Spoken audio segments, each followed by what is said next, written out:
allow the two It's okay. It's okay. Off your mic. It's okay. Off your mic. Chai! Now wow, people wey suppose talk truth to power don't off mic. And if we talk, now 500,000 they go summer us, call them hate speech. But fear not, Maiyegun don't come. Him go torchlight every corner, nooks and cranny of all these bad people where they spoil our country.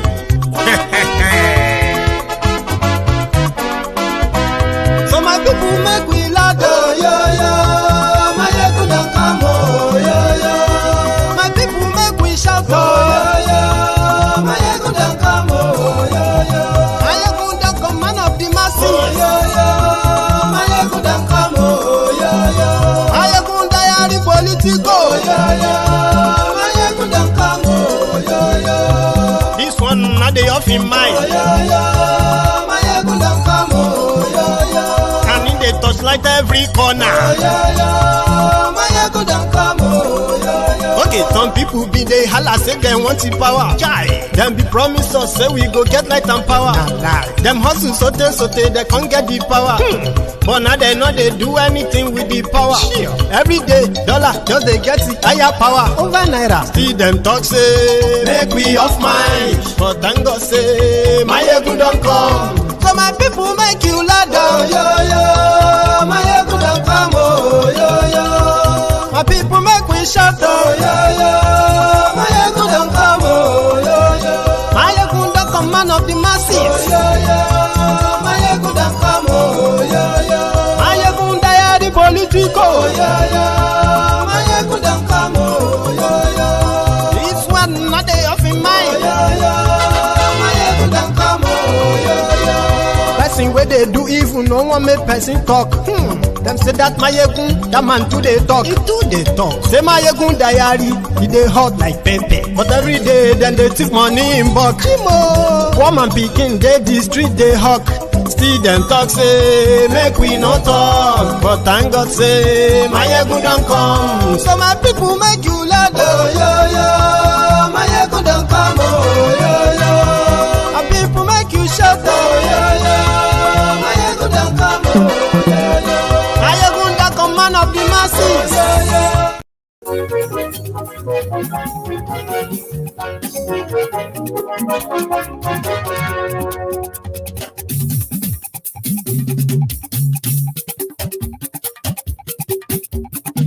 Maiyegun làwa mọ̀. Hello there. Maiyegun Diary, Maiyegun number one. Good morning to you, good afternoon to you, and good evening to you from wherever you are watching from. This is Maiyegun Live. Maiyegun Diary, Maiyegun number one.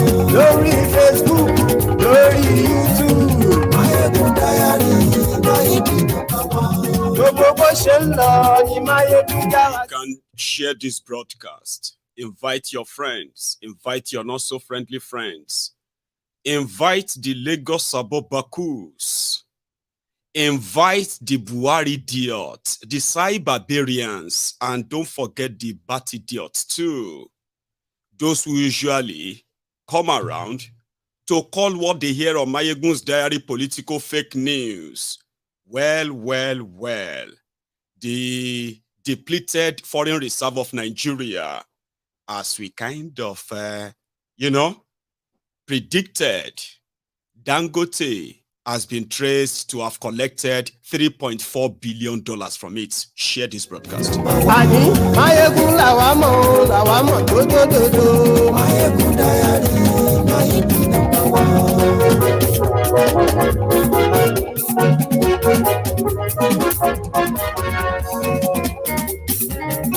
Àní ẹ̀sùn rà kì í. Maiyegun ti dé. Mo ti dé o. Maiyegun ti dé. Ọ̀jẹ̀lú ẹ̀sùn rà kì í. Maiyegun ti dé. Tinubu's minister want to lift 133 million Nigerians out of poverty 5 years ago. Shadia, the same minister in the same position under Buhari, said they were going to lift 100 million Nigerians out of poverty. We know how that ended. Share the broadcast.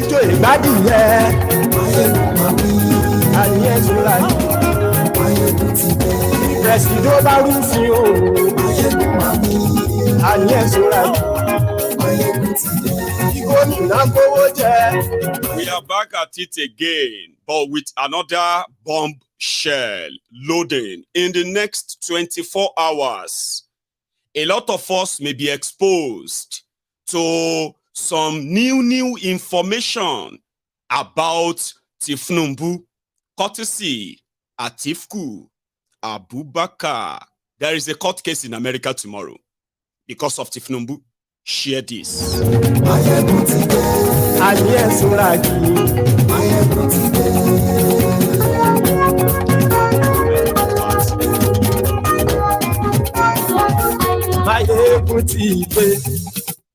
Motideo. So good morning to you once again. Good afternoon to you and good evening to you from wherever you are watching from. It is Maiyegun and it is live. Save for those who are going to watch it as a replay or premiere. Sorry about that, right? It's almost the same. In the last few days on MaiyegunsDiary Politico, even though I am not an economist, okay, the paper title holders parading themselves as economists in Nigeria, at least they are the top people who knows about money, they know about trade, they know about the currency, economy, and on like that. So they have already formulated different policies. All of them have led Nigeria to one single destination, the poverty capital of the world. Even though I haven't been that kind of a paper certified economist, I have done my best as a layman on this platform to try to get you connected with the level of heist, fraud, corruption that took place under Buhari. Most of them that Tifnumbu is currently sitting on. The reason why Nigeria is broke, empty. I remember when I once said, Dangote Refinery is the new conduit money laundry pipe for the criminals in Nigeria. Let me rephrase. What APC, Egbekegbe, Buhari, and the rest of them did to Nigeria, they are not supposed to currently be in any way, under no circumstance, should be living in their own homes right now with what they did. I try my best to explain that to you. Because the consequences of that is that businesses will die. Jobs will be lost. Lives will be lost. Relationship, marriages will be broken. That is the economic consequences of what they have done to Nigeria. It is bigger than treason. It should be rated as high treason against Nigeria. Crimes will increase. Look at Nigeria today. Is that not the situation today? Right. APC, Al-Qaeda People's Congress, came together like an organized, sort of like organized criminals who perpetuated organized crime against millions of Nigerians. And it seems that you didn't even know that. Or you probably don't understand that. Make I explain. Layman to layman. When APC, Egbekegbe, came in 2015, what were they campaigning on? Fight against corruption. Were you not expecting some certain people to end up in jail? Because they were like so corrupt under Jonathan that the impunity, the carelessness of what are you going to do was so much that a lot of you forgot that it was the same Buhari, brainless Buhari, that led Nigeria and Nigerians to the most horrific economic destruction First time in 30 years ago, but that was then, that was 38 years ago now. 30 years ago in 2015. In 30 months, he ruined Nigeria until he got kicked out. His own story, 30 years later, the corruption under Jonathan, where people were so miffed, so pissed, that they forgot the rogue called Buhari, the Abacha, PTF, Abina PTDF chairman. They forgot all about that. A lot of them came out and said, even if he jailed their papa, even if he killed their papa, others said, even if they see them looting Central Bank of Nigeria, now change they go still follow. It was an organized crime. So what did they do?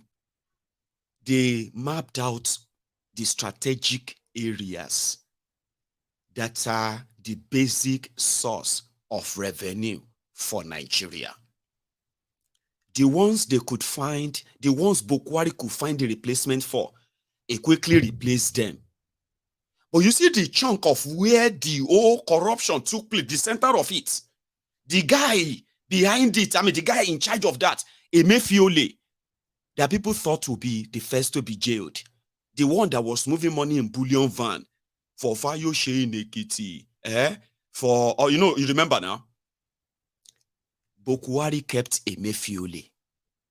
You are going to teach us how you did it, okay? We're going to need you. We need your expertise. So we are not sacking you. Stay. That's the first red flag. Then, the second reason why you were deceived into APC, was because of insecurity, Boko Haram. So what did they do? They went straight to that department too, defense. Looked around, I was like, okay, nobody now they here, they share the money meant for the fight against corruption. Anyway, hang on. He picked Dasuki. And said Dasuki spent $2 billion meant for the fight against corruption, right? But lower the rank in the military.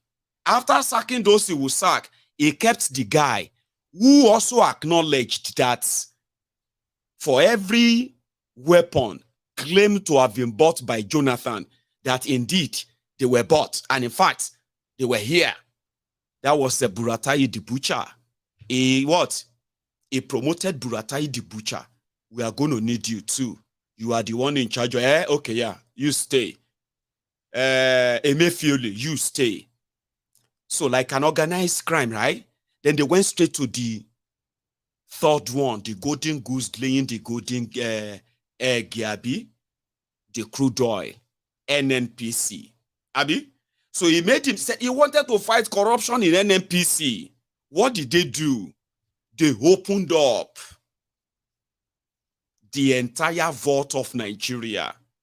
You see that golden goose, the goose, what instead of them waiting and keep kind of nurturing the goose to keep laying the eggs, what did they do? They opened up the goose to go and take the egg from inside. That's exactly what they did with the source of the revenue of Nigeria. 60 to 70% of Nigeria crude oil were lost to thieves that nobody knows. Suddenly, payment for subsidy suddenly skyrocketed. To who did you pay the money to? Nobody knows. So this whole thing was so organized that Baba, now that they were done, chai, they finished Nigeria. Again, subsidy was supposed to be a scam. Remember? Buhari was supposed to build one refinery every year. Buhari spent 8 years. He met 3 working refineries in Nigeria. He met 3 working refineries. So 3. And by the time Buhari left, the entire 3 refineries were gone. The promised refinery of 1 refinery every year, gone. But something also happened. They didn't just gone. Under Buhari, when Ibe Kachuku was his Minister of State, Buhari was Minister of Petrol. Ibe Kachuku in 4 years, on their own account, on their own document, Buhari spent $2.1 billion reviving Nigeria refineries. Not just that, in an effort to say they were also building, they call it modular refineries, blah, blah, blah, blah. On the issue of refineries, Buhari's government spent $11 billion in trying to rejuvenate, refurbish, and they always do every year, of Nigeria refineries. Gone, just like that. After Ibeka Chiku, Timi Priesiva came on. Under Timi Priesiva, under Ibeka Chiku plus Timi Priesiva, that's where they came about the $11 billion. So refineries in Nigeria dead. But under Silva, that one came with one good news. They have invested in Niger Republic, refinery in Niger Republic. That refinery used to produce 20,000 barrels a day. Now, it has been upgraded to 40,000 barrels a day. So Nigeria has invested there. That was one of the success of Buhari. Then they started the sing-song of Dangote Refinery. Because of Dangote Refinery, they drafted the policy, one kind of document. That document automatically turned Nigeria NNPC, National Oil Carrier, the one in charge of the sale of crude oil, licenses, and everything in Nigeria, suddenly sold to who? We don't know. It is now called NNPLC or something like that, or BNPLC. But you know the irony of it all, right? All of the staff of NNPC, they are turned to NPLLPLC, whatever, they are still being paid by Nigeria. Their salary, all of their big staff, everybody, they are still being paid by Nigeria. Okay? But according to them, they reserved 25% stake for Nigeria in the new NNPLC. What is the job of NNPLC? A private company, public company, turned private company, is still in charge of selling Nigeria crude oil, collecting money for it. That's their job. Government office, public office, private now. Now it's their job to sell. They still do what they do. All right? And they are still in charge of paying marketers. Do you see the scam there? All of this happened under Buhari. So when they now suddenly came and said, oh, NNPLC is investing 30% in Dangote Refinery.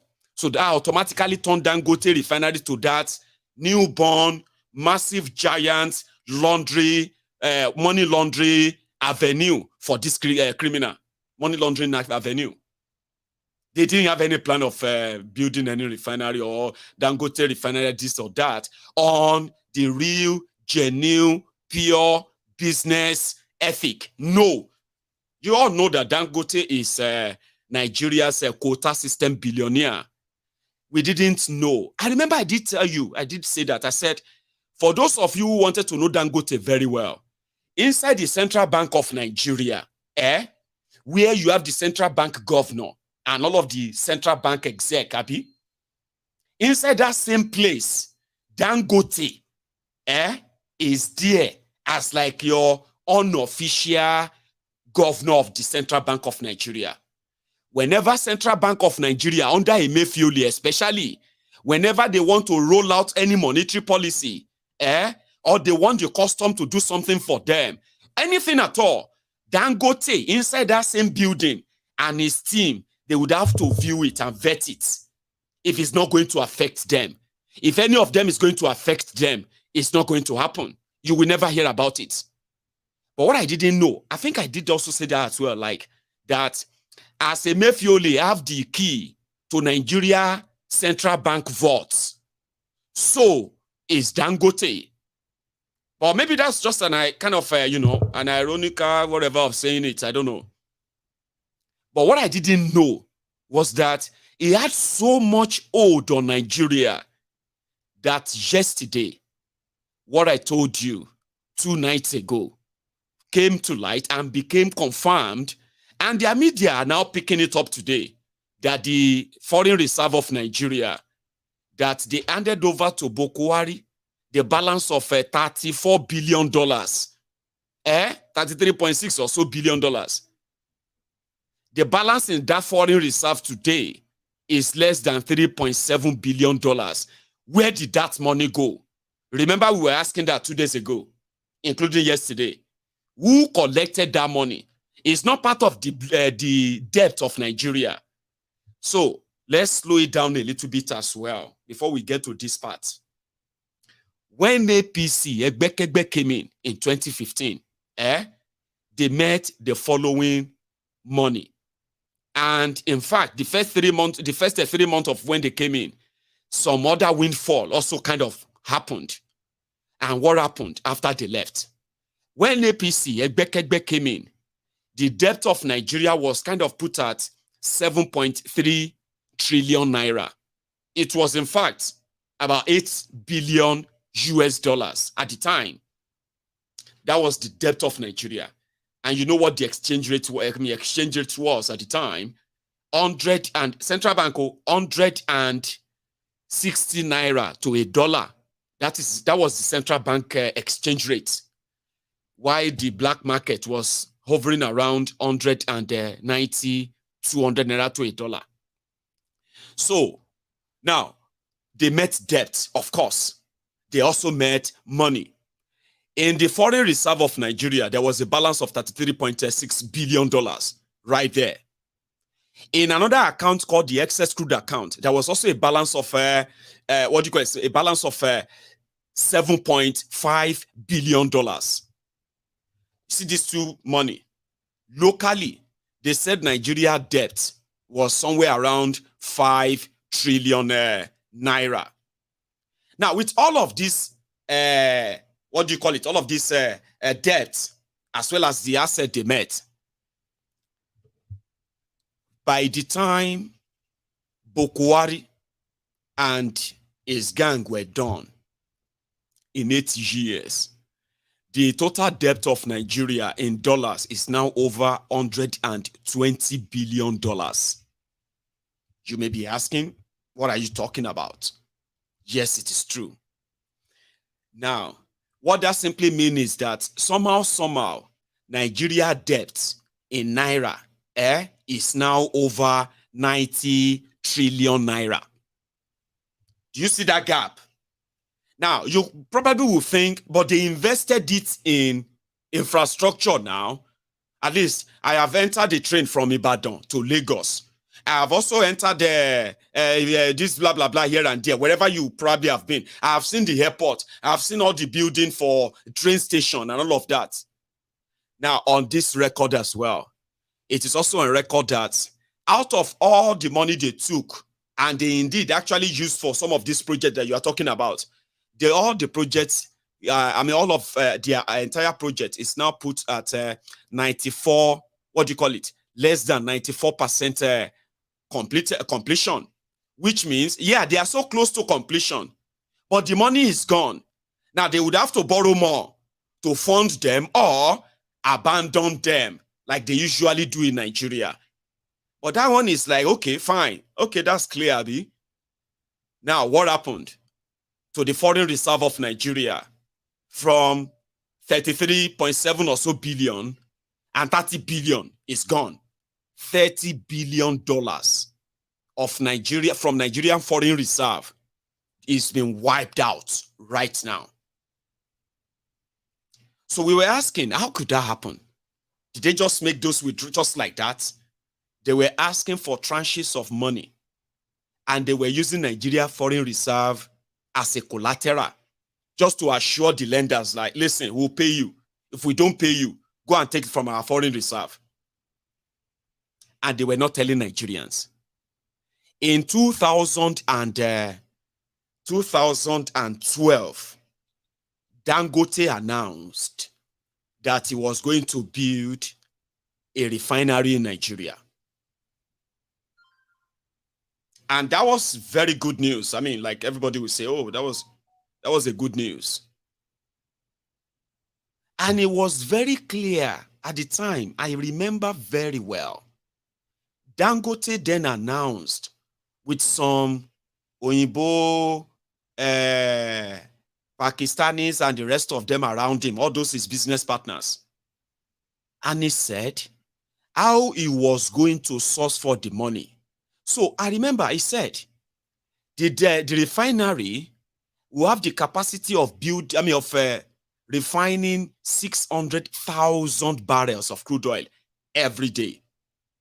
And that means the Dangote refinery can fulfill or satisfy the local need to the point that when the refinery come to full production, Nigeria will not only have local consumption, price control.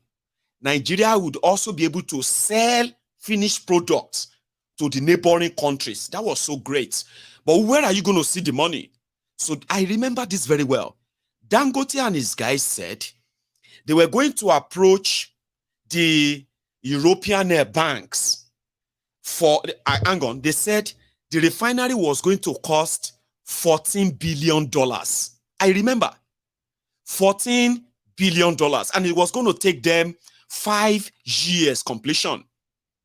So where were you going to see the money? A lot of us said that, now Nigeria could give them the money.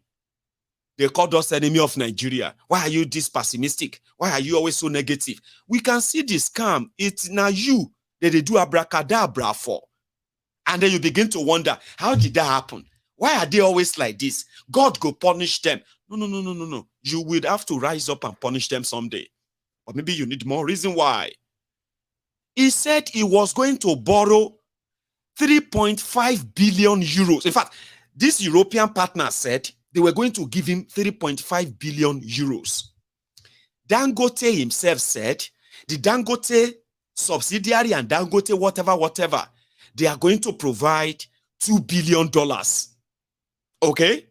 And then he said he was going to make it public and sell the shares to everybody so that he can raise money from the public. So all of you who are interested, you can buy the shares and he can raise that money. And he will get the money that he needed. In fact, I remember they did this same, I won't say fundraiser, or something about Dangote shares in that same year or that particular period, all over London, all over abroad. They're asking people to come and buy shares, Dangote Refinery. This was supposed to be the clean way. Then something happened. They shifted it. Then, by 2017, 2018, they now said, oh, now they are ready. Finally, they are ready. So we didn't hear about the Europeans. We didn't hear about the bond. We didn't hear about anywhere they make any money from anymore. So the next thing, this Dangote Refinery became Buhari APC, Egbekegbe's project in their NNPC. So they started writing policy. We are going to sell off NNPC by 2019, okay? We'll sell it off. So that by that, we can divert our money, all the stolen crude oil money. We can divert them and give some of them to Dangote, even though it may not be enough. Hey, hang on. Call Emefiole. Call him. He must be able to do something. When they called Emefiole, Nigeria was already underwater. Nigerians were already drowning. Economy was already kind of in doldrum. Buhari was nowhere to be found. Are you with me? Then, now we are fast forward to 2020. Coronavirus delay. 2021. Coronavirus. 2022. Oh, Dangote Refinery is going to be ready in September 2022. No. It's going to be ready in December 2022. Oh, no. It's going to be launched by President Buhari in February 2023. Oh, no. We have shifted it again. April 2023. Oh, finally. Hang on. We are going to open it on May 27, 2023.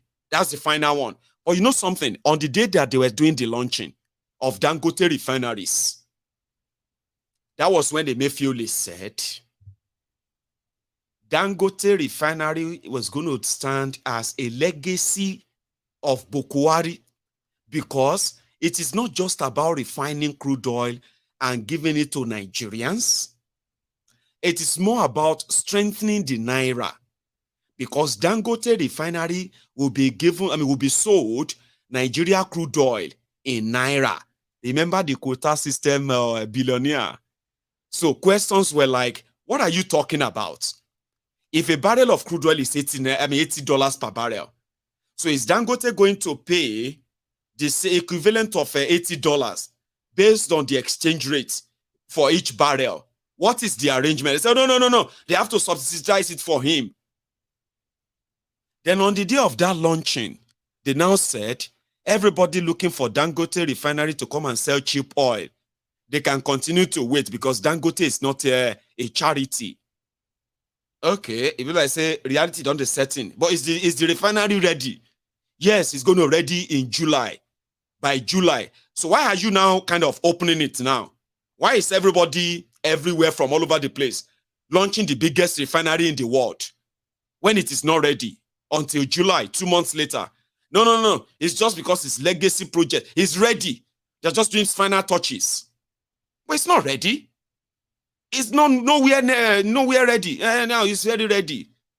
So Emefiele now drop the bombshell. Dangote has paid back. Hang on, no. Dangote Refinery is, because of inflation, Dangote Refinery is now worth $22 billion in Nigeria economy. Do you see how they celebrated that? It's $22 billion investment. 22 billion. Hang on, no. And Nigeria economy, when APC, Egbekegbe came in, was over 500 billion economy. But today, Nigeria economy is rebased to be somewhere around 280 billion economy. It crashed by half. Are you following that? Thank you so much, Jerry. Baba. 5 billion economy crashed down to half in 8 years. Sorry, give me a sec. Something pop up there. Don't go anywhere.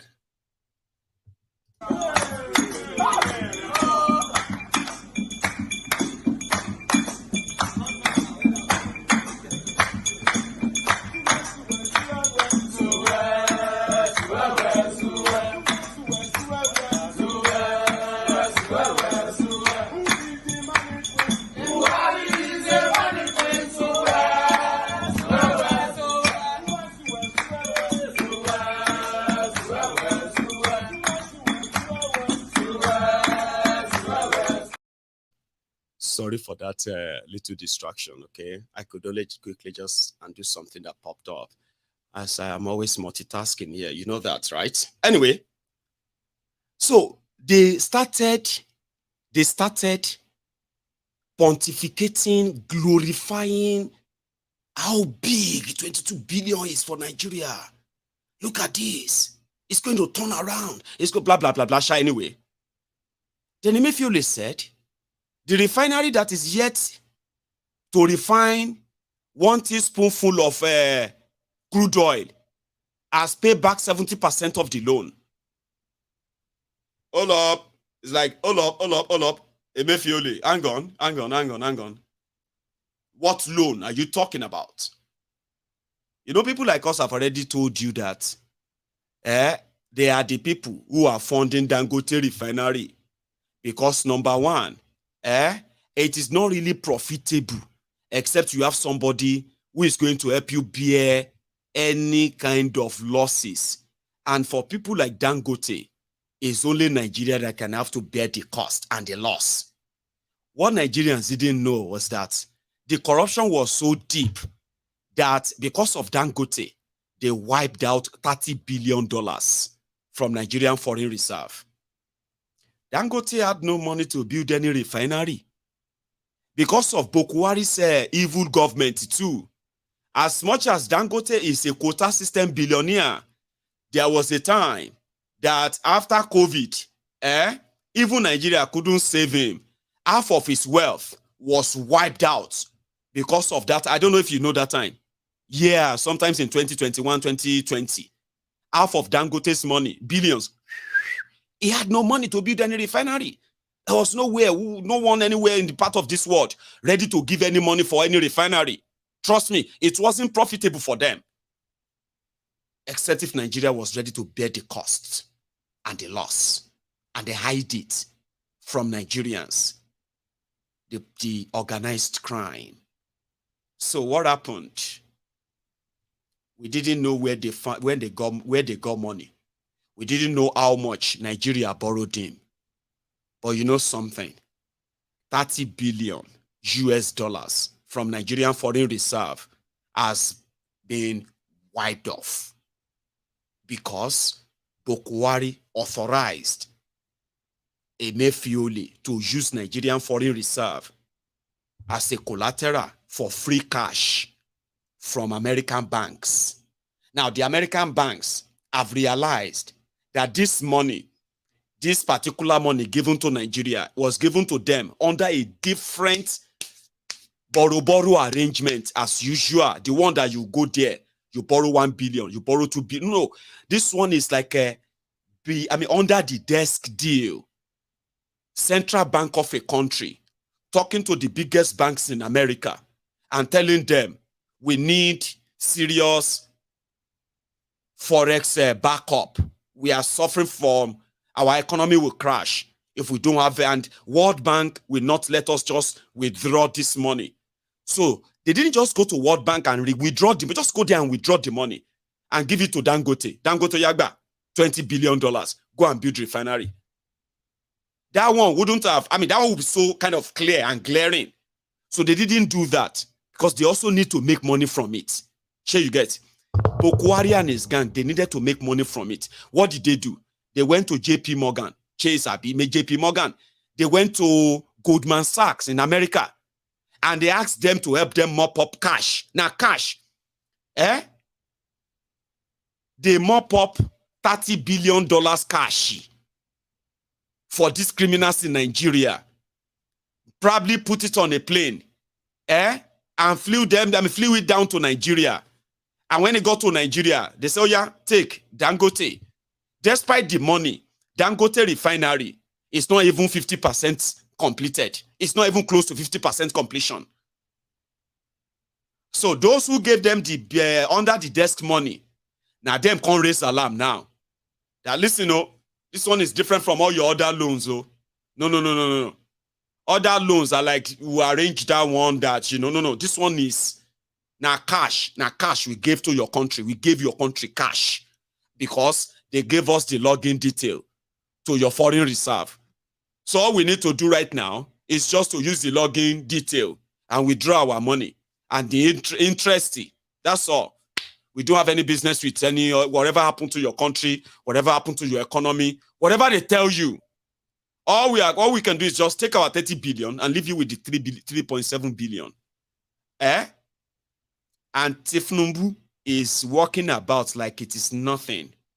A lot of you are being told they want to lift you 100 million, 133 million of you out of poverty. With what? Shena with rope, they go lift you out of the poverty. When their own scam of lifting you out of that poverty is not different from the scam pulled by Buhari. And what was the scam? Give you money, give you food. The poor Nigerians, the poor this and that. Is that not what they give to you? Unfortunately, in this their own ongoing scam. Number one, you would expect them to explain what happened to that money. Is it still fake news?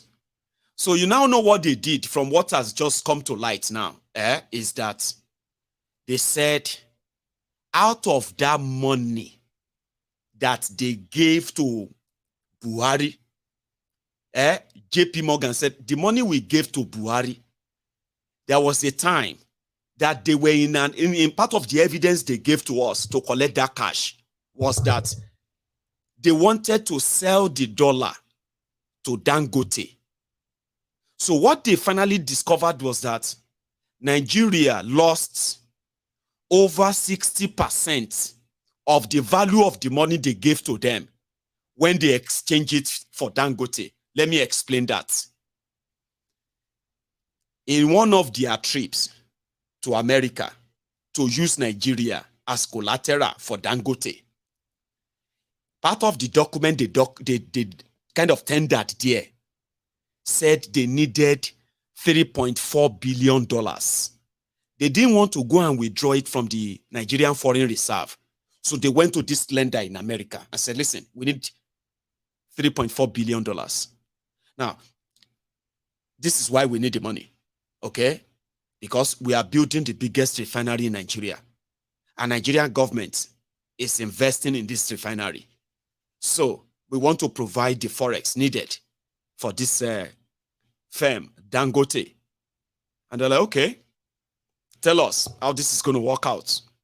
By the time they work the whole thing out, the American part, they work out what their interest would be for giving them that money. When it was the turn of Nigeria, it was like, don't worry, we know how to do it. That is what we are going to do. Now, what they discovered was that since that was what they said they want to use the money for, so here is the deal.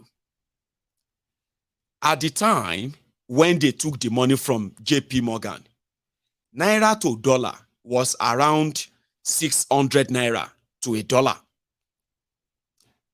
That was the exchange rate value then.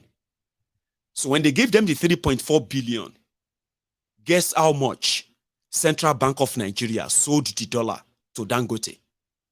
Guess. Any ridiculous number that comes to your mind, just say it. Anything. Because I have seen where they gave on their Form M, I've been a Form A, that form that you are going to fill if you need forex from bank, from central bank. I have seen where these rogues, when they are doing their round tripping, when they are exchanging the dollar, Naira to a dollar in Nigeria for, let's see, for around 350 Naira to a dollar. These guys were exchanging it for 11 Naira to a dollar. Yes, it happened. Evidence did that time. So tell me, what's that ridiculous number? From 600 Naira to what? For Dangote? I'll tell you. Well, 150, 350, 250. You try. But here is the point. Central Bank of Nigeria sold it to Dangote for 102 Naira to a dollar when the exchange rate was over 600 Naira. So JP Morgan discovered that. But it wasn't just sold to Dangote for 102 Naira. There was some other scheme behind that, which means instead of giving Dangote 3.4 billion, they had to make their own cut out of that 3.4 billion and they gave the rest to Dangote. So it was a deal of, we know say you no go pay, no worry, just take them. Something like that, like just take them. But they let there be record that this money was paid to you as far back as, can you imagine this? So they backdated it. That 3.4 billion they collected around 2020, 2021. They backdated it back as far back as 2015. Now, JP Morgan discovered that, so that's why this whole thing became public. Like, listen, Nigerians, you don't get money anywhere. Your criminal leaders, whatever they did with your money, well, here it is. We're going to get our own without having to join those who are going to be trying to forgive your debt in the future. This was the scam. And this was how 3.4 billion US dollars. It wasn't loaned to Dangote. It was sold to him, which means Dangote needed dollars. Central Bank provided the dollars. Dangote provided the equivalent Naira. The deal was done. It wasn't a loan. Do you understand the difference?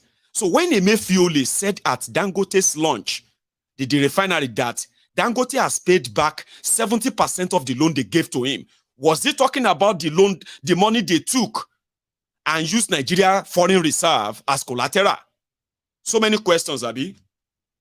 Maybe that should continue to read there on your mind.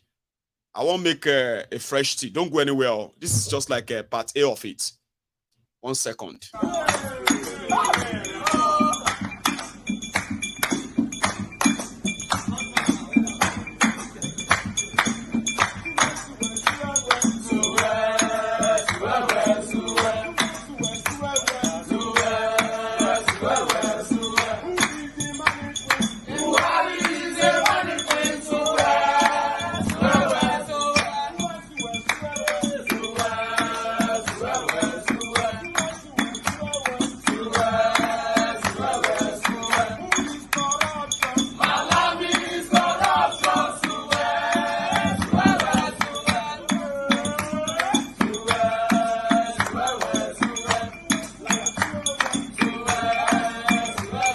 Liar.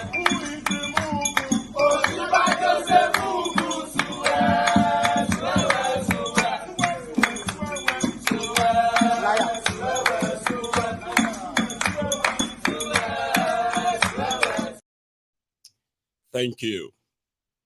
And that's just the surface of it. I mean, of the whole thing. Because at the end of the day,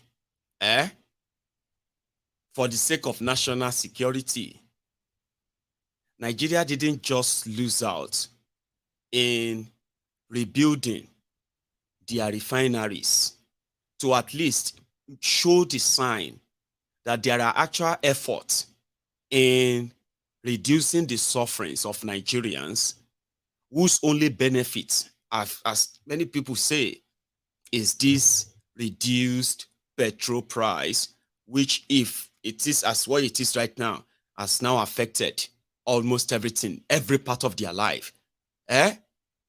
Today. So that could have shown some sign of at least they are doing something now.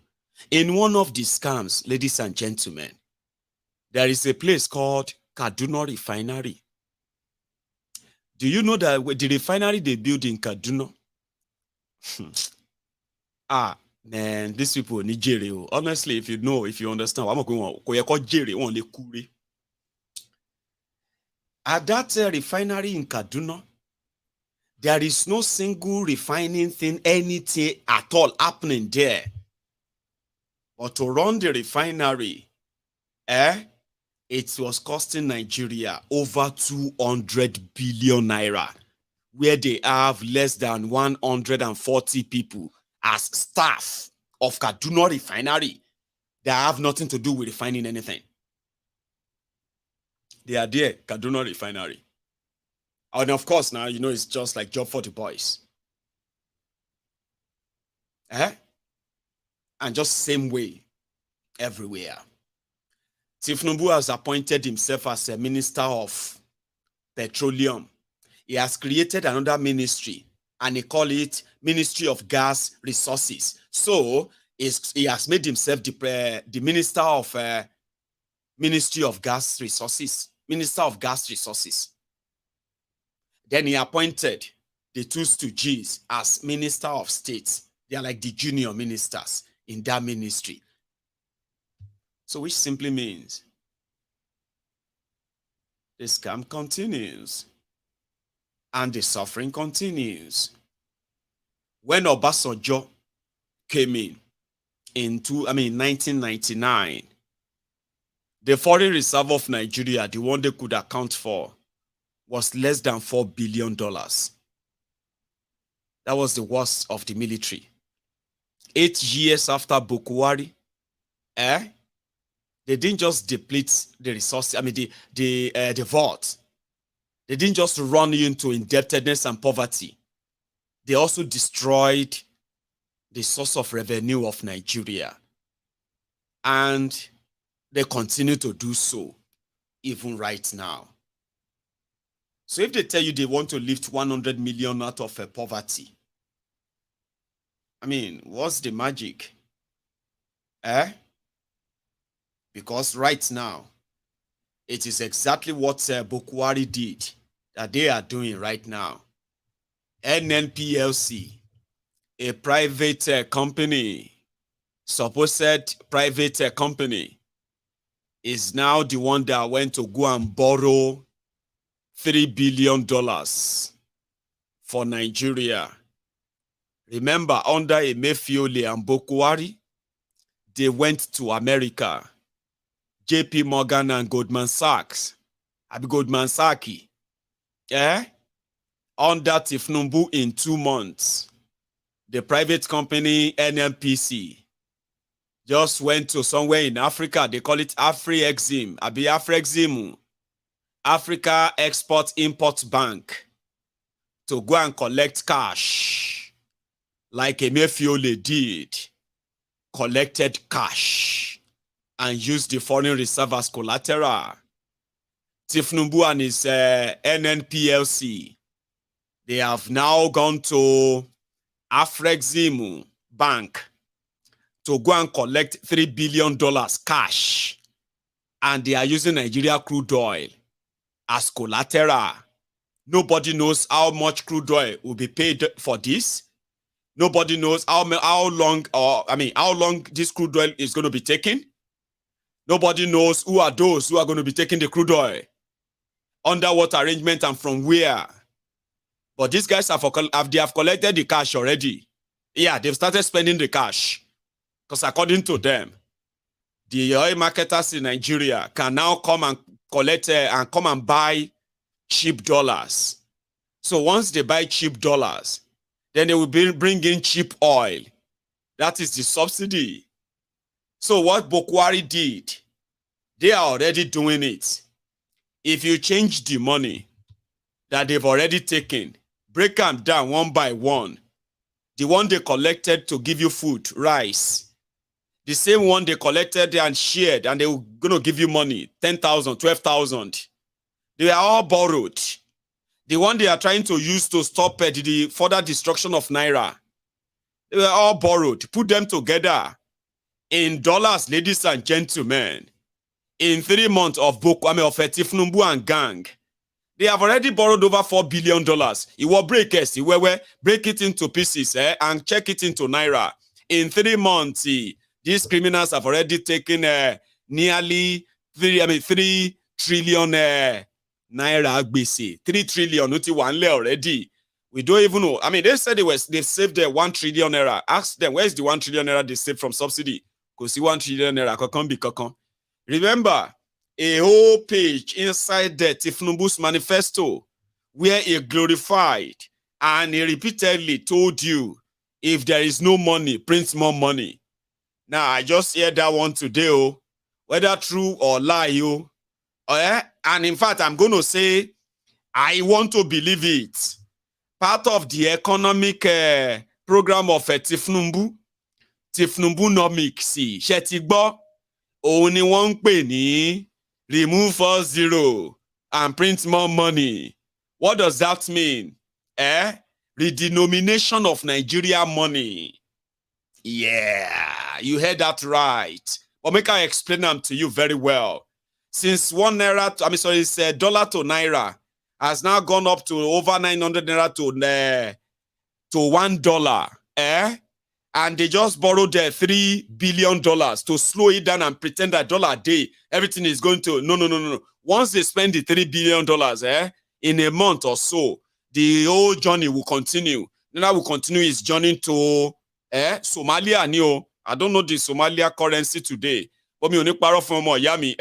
You are straight to Ghana, TNI. Or you probably will feel better if I say Ghana. But let me explain it to you. It will get to a stage where with the whole thing, where the whole thing is going, it will get to a stage whereby $1 to Naira in Nigeria will be like 2,000 Naira to $1, 3,000 Naira to £1 sterling. They know it's going to get there. With all this latest discovery, they know it's going to get there. They are now kind of contemplating of redenominating Nigeria currency. Kalu is going to tell you that soon. What they want to do is that Shebi 5 Naira no get value anymore. Abishoshi ne value. 1 Naira no get. 5 Naira no get. 10 Naira no get. The 20 Naira no get any value anymore.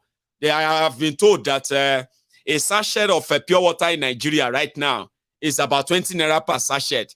The same sachet pure water around 5 Naira. Meta 10 Naira. Anyway, things have changed, Abi. Which means 100 Naira is the new 10 Naira. Abi? 1,000 Naira is the new 100 Naira. Abi? 10,000 Naira is the new 1,000 Naira. If you give somebody 100,000 Naira, is the new 10,000 Naira. All this reality settling means that things are going to Onibiton law, and I believe Somalia, Somalia is closer. On the road to Somalia, governless place. Somebody says Zimbabwe, maybe. To have data in Zimbabwe or to avoid Zimbabwe, they will give you a Ghanaian treatment. What did they do in Ghana when Ghanaians started experiencing this kind of thing? You know what they did? They cut off, they printed, they have to print 10,000 Naira notes. They have to print 20,000 Naira notes. So as for you to be able to buy bread, you need 10,000 Naira, 10,000 CDs. You need 20,000 CDs. You want to buy cigar, packet of cigar, you need 50,000 CDs. Kind of like that. To save themselves out of that embarrassment, you know what they did? They cut off 4 zeros. Which simply make it look like, you know, when you cut off 4 zeros, it make it look like it's 20 naira. 20,000 CDs, 20 naira. Oh, that's better. Oh, that's lighter. But there's something they won't tell you. Remember that if you want to, if you are buying this, hang on, no, I don't know what to use for you, but okay, I'll use something else. Let's say you are buying a bag of rice. That's too big. That's too much. Anything smaller. Let's say you are buying, you know, a 5 kg rice. For example, right? For example, you are buying a 5 kg rice for, let's say, 10,000 naira. All right? No, that's too much. 5 kg times 10. No, okay. 5,000 naira. 5 kg rice. Okay, that's the value. So you can count 10, 500 naira to buy that 5 kg. Or you can count 1,000 naira to buy that 5 kg. Now imagine if that 5 kg rice is not 5,000 naira, it is 50,000 naira. For example, sure you get it will be like, this 5 kg, 50,000 naira. This country has gone bad though. Now when they cut out 30 and that 5 kg is now 50 naira. Shebi to you now 50 naira you dey pay, but you know that you just cut 30 out, Abi. This is the other thing that will happen. Remember, it is still that your 5,000 naira reduced to 50 naira. It is still that same 5,000 kg bag that you are paying 50 naira for. Suddenly, that 5 kg rice will not be 50 naira anymore. It will be maybe 70 naira or 100 naira. Shebi, you know that 100 naira will sound like, oh, how much is 100 naira? Oh, it's 100 naira. But what just happened to you there is that if they left your 5,000 naira, if they left your note without removing any zero, Abi, you know that there is no how bad that 5,000 naira kg rice will suddenly jump to 10,000 naira and you will scream. Imagine that your bottled water, which you buy for, let's say, 200 naira per bottle, okay? You know that it's not possible for that 200 naira bottle to suddenly change to 400 naira, like just like that overnight, without you having to say, at least you should get to 250 first, 300, 350, 400. But how can it just jump? That's what will happen to when they remove the zero. They are contemplating it. It is called Tifnumbunomics. Some of you will think that you are really, really strong. Baba, when you are strong, and now you go know, say, all the pictures of people you are seeing in Zimbabwe using wheelbarrow to push and go and buy what have you. Before you know it, you will see yourselves in that state. So what will end up, what everything will end up as they will continue, because I am 100% sure they will continue. They're not going to stop. The only thing that can save Nigeria from that pit that APC have already dug for everyone is that if these guys suddenly just resign, all of them, PDP, APC, every one of them, local government chairman, may they just resign and then march straight to the nearest barracks or police station and report themselves to be arrested. Because by so doing, 80% of the speedometer at which Nigeria is accelerating to self-destruction by these greedy criminals, Baba, it can reduce by 80%, at least 80%. It has to stop like everywhere, like all the places. From northern Nigeria to eastern Nigeria to western Nigeria to everywhere. They have to like kind of resign, all of them, and report themselves to the nearest barracks for summary detention until proven innocent. They are all guilty until proven innocent. So by so doing, it will just be like a train that is like a train wreck. That is just like, it will just be like a miracle, and it will slow down. It's impossible, Abi. Yeah, now I know it's impossible. So when I now told you that, so why are you telling me that don't talk like that, Maiyegun? Let us pray for it. What intelligence should let us pray for? Do I look like Kiloting based to uni? I look like one of your, what do you call it? Overseer. It's a common sense thing. It just has to stop. But you know it won't stop until you stop them. They will make you stop them. When somebody said that all we do is talk, I say, oh, it's not talk. See, good information is like food to the soul. People have it's not that they don't feel like challenging these guys. But a lot of them are not convinced that if they want it better, it is solely on them. It is their action that will put an end to this and will make sure it never repeats itself. But how? Until when everybody realizes that you are connected to them by religion, connected to them by tribe, you are connected to them by whatever you think you are connected to them with, right? None of these things matter. You are a victim of their greed, okay? And you are just awaiting disaster too. It will touch everybody. Now everybody go touch, including me. When they talk to you, it go touch me too. Do you know the difference of how we are going to feel? I am always aware that it go touch me. So I'm kind of always aware how this thing go touch me. So what have I done? I did my best to see that I put on all this padded there, cushion this thing. So that anywhere where Nigeria won't touch me, I they try the get cushion. Nobody I know they feel am. Say, hello, Barashi. There's a problem now. Grandma don't swallow peslo. If she cannot sleep, she cannot stand. Kilo de, I say, it's not just that. Grandpa take me remote to me. Grandpa don't swallow remote control. What is the solution? That we want to go and do scan. We want to go and do test. We want to go and seek back police report. We want to go and this and that. Before you know it, wherever you put somewhere, 100 pounds, 200 pounds, 300 pounds, 500 pounds, don't go. You don't borrow money.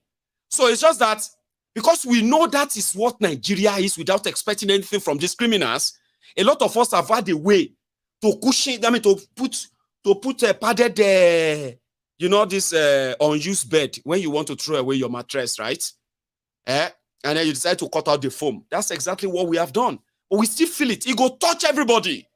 There's somebody that do and they come up. A lot of you currently, if you look at the mirror, you will see how much of the bruises that this their economic gangsterism, rascality, has brought upon Nigeria. They are not honest people.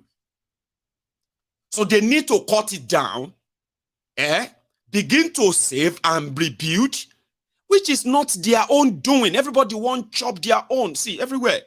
Some of them were prostrating for Kolu. About Kolu, God bless you. Lifetime opportunity. I will never disappoint you, sir. God bless you for giving me this platform. President Kolu, good evening, ma. Good evening, sir. Thank you so much for giving me this opportunity because they know. Unfortunately, that woman that was speaking in tongue the other day, hey, baby, they drop him. She no make him. Because they all knew that it's going to be their own opportunity. Dele Alakori publicly said, I choose mineral resources because of my connection to Ashiwaju Tifnumbu. This is what you have. These are the people that are telling you they are going to this, they're going to that. So one of these days, you're going to get tired. They are lying to you. So sometimes they don't even have to lie to you anymore. You are lying to yourselves. So that's what I do on MaiyegunsDiary Politico to remind you that it doesn't matter where you belong. If you look at the consequences of what these guys have done, the right thing to do is indeed, if they actually want to serve you, is to come clean. So how many of you are going to be upset if once tomorrow, if they say, oh yeah, sheke lo what Buhari, would you feel better? Maybe not, maybe yes. But some people are already saying, now only when Buhari die, now then everybody go see say, Abacha loot, it go be like say they play for the side of that of Buhari. $30 billion from foreign reserve, bege. 7 billion inside the excess crude account, bongon. 700,000 barrel of crude oil every day for 7 years, over 300 billion US dollars, bagang. Baba, Nigeria is in debt of over 100 billion US dollars. Generations will never have access to education in Nigeria. Generations will never have access to better healthcare in Nigeria. I'm saying this because that's exactly what the future that Buhari left for you. So anybody who really want to serve you, anyone, I know, nobody say Tifnubu one or whatever you be issue now. Sure you get. But if Tifnubu na human being a person, Baba, he go come out and confess to every one of you and say, oh, anywhere where you see Buhari, beat him. You don't understand. Anywhere where you see Buhari, make you hold him.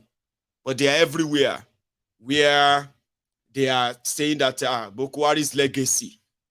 You see Oshmami on the left, and the Oshpapa, the lifeless Maigad, Buhari. The one on the left, that one is the Shadia. Shadia, that was just Minister of Humanitarian Affairs, the one that is sharing money, that was sharing money. She world record though. This woman shared 500 billion naira to 10 million people, according to her, in 24 hours without using banks, by giving it to them in cash at hand. She did. All right? Now, you see that Buhari, the lifeless Maigad, that is the guy that approved the stealing of 30 billion US dollars from Nigerian foreign reserve.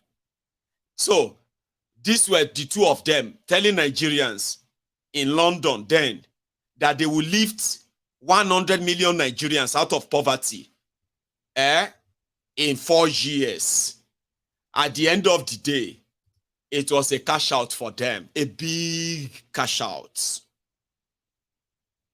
Instead of them lifting 100 million Nigerians out of poverty, let me give you a bit of a slow kind of bro back there a bit.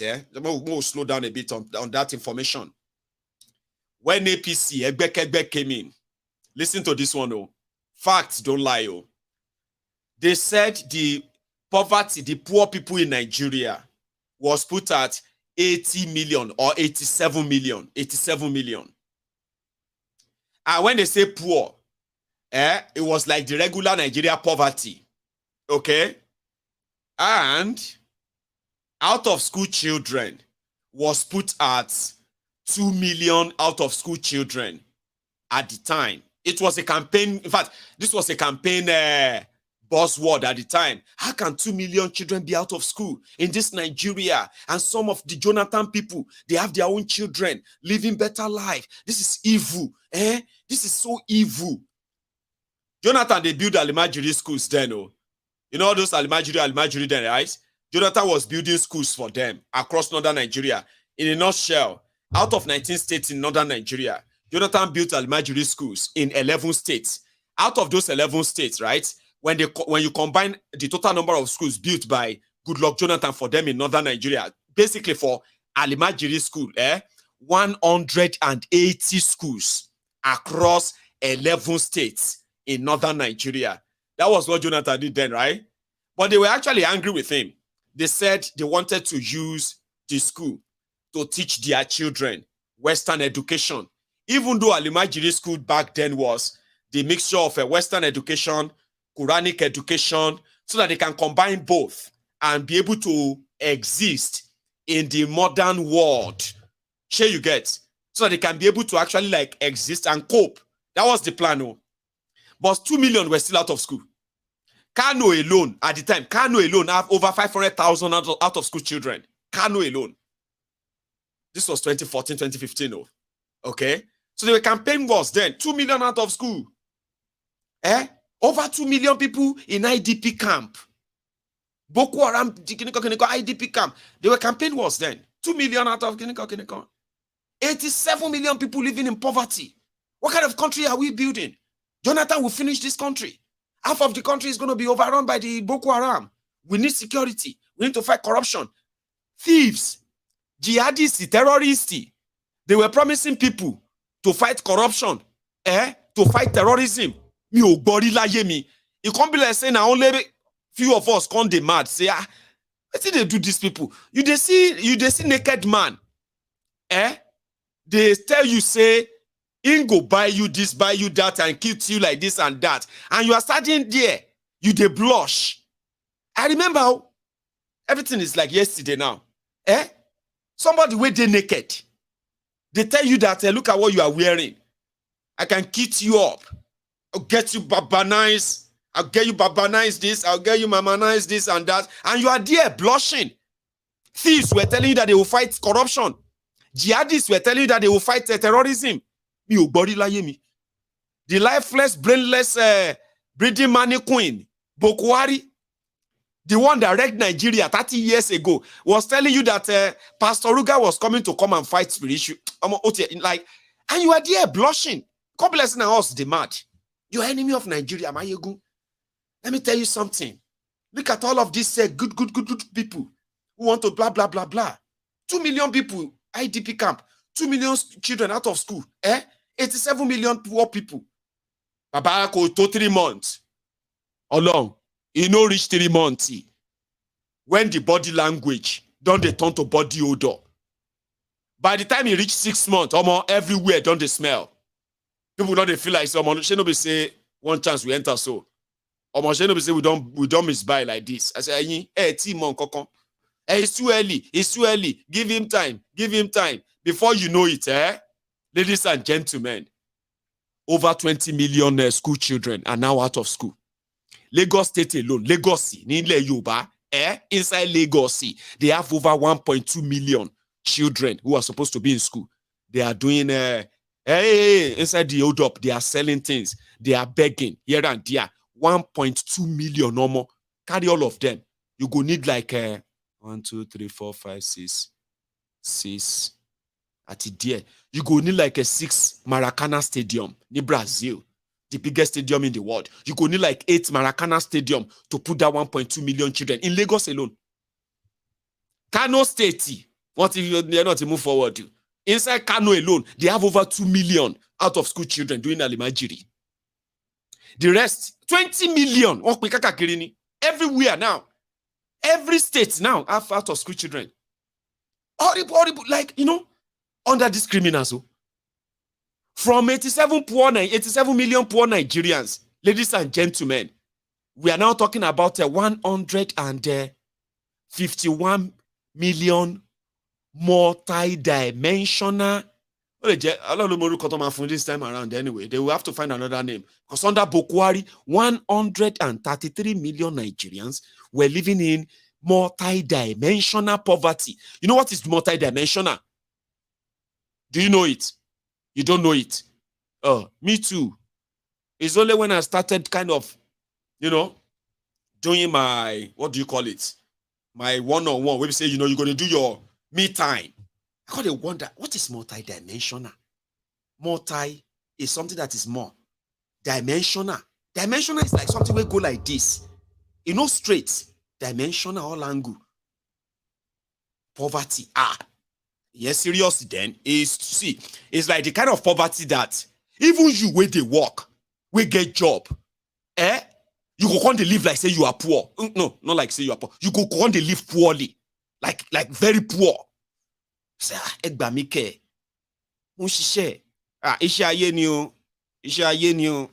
Everything they are doing to you, they are trying to destroy. I know that they did it to one of my uncle.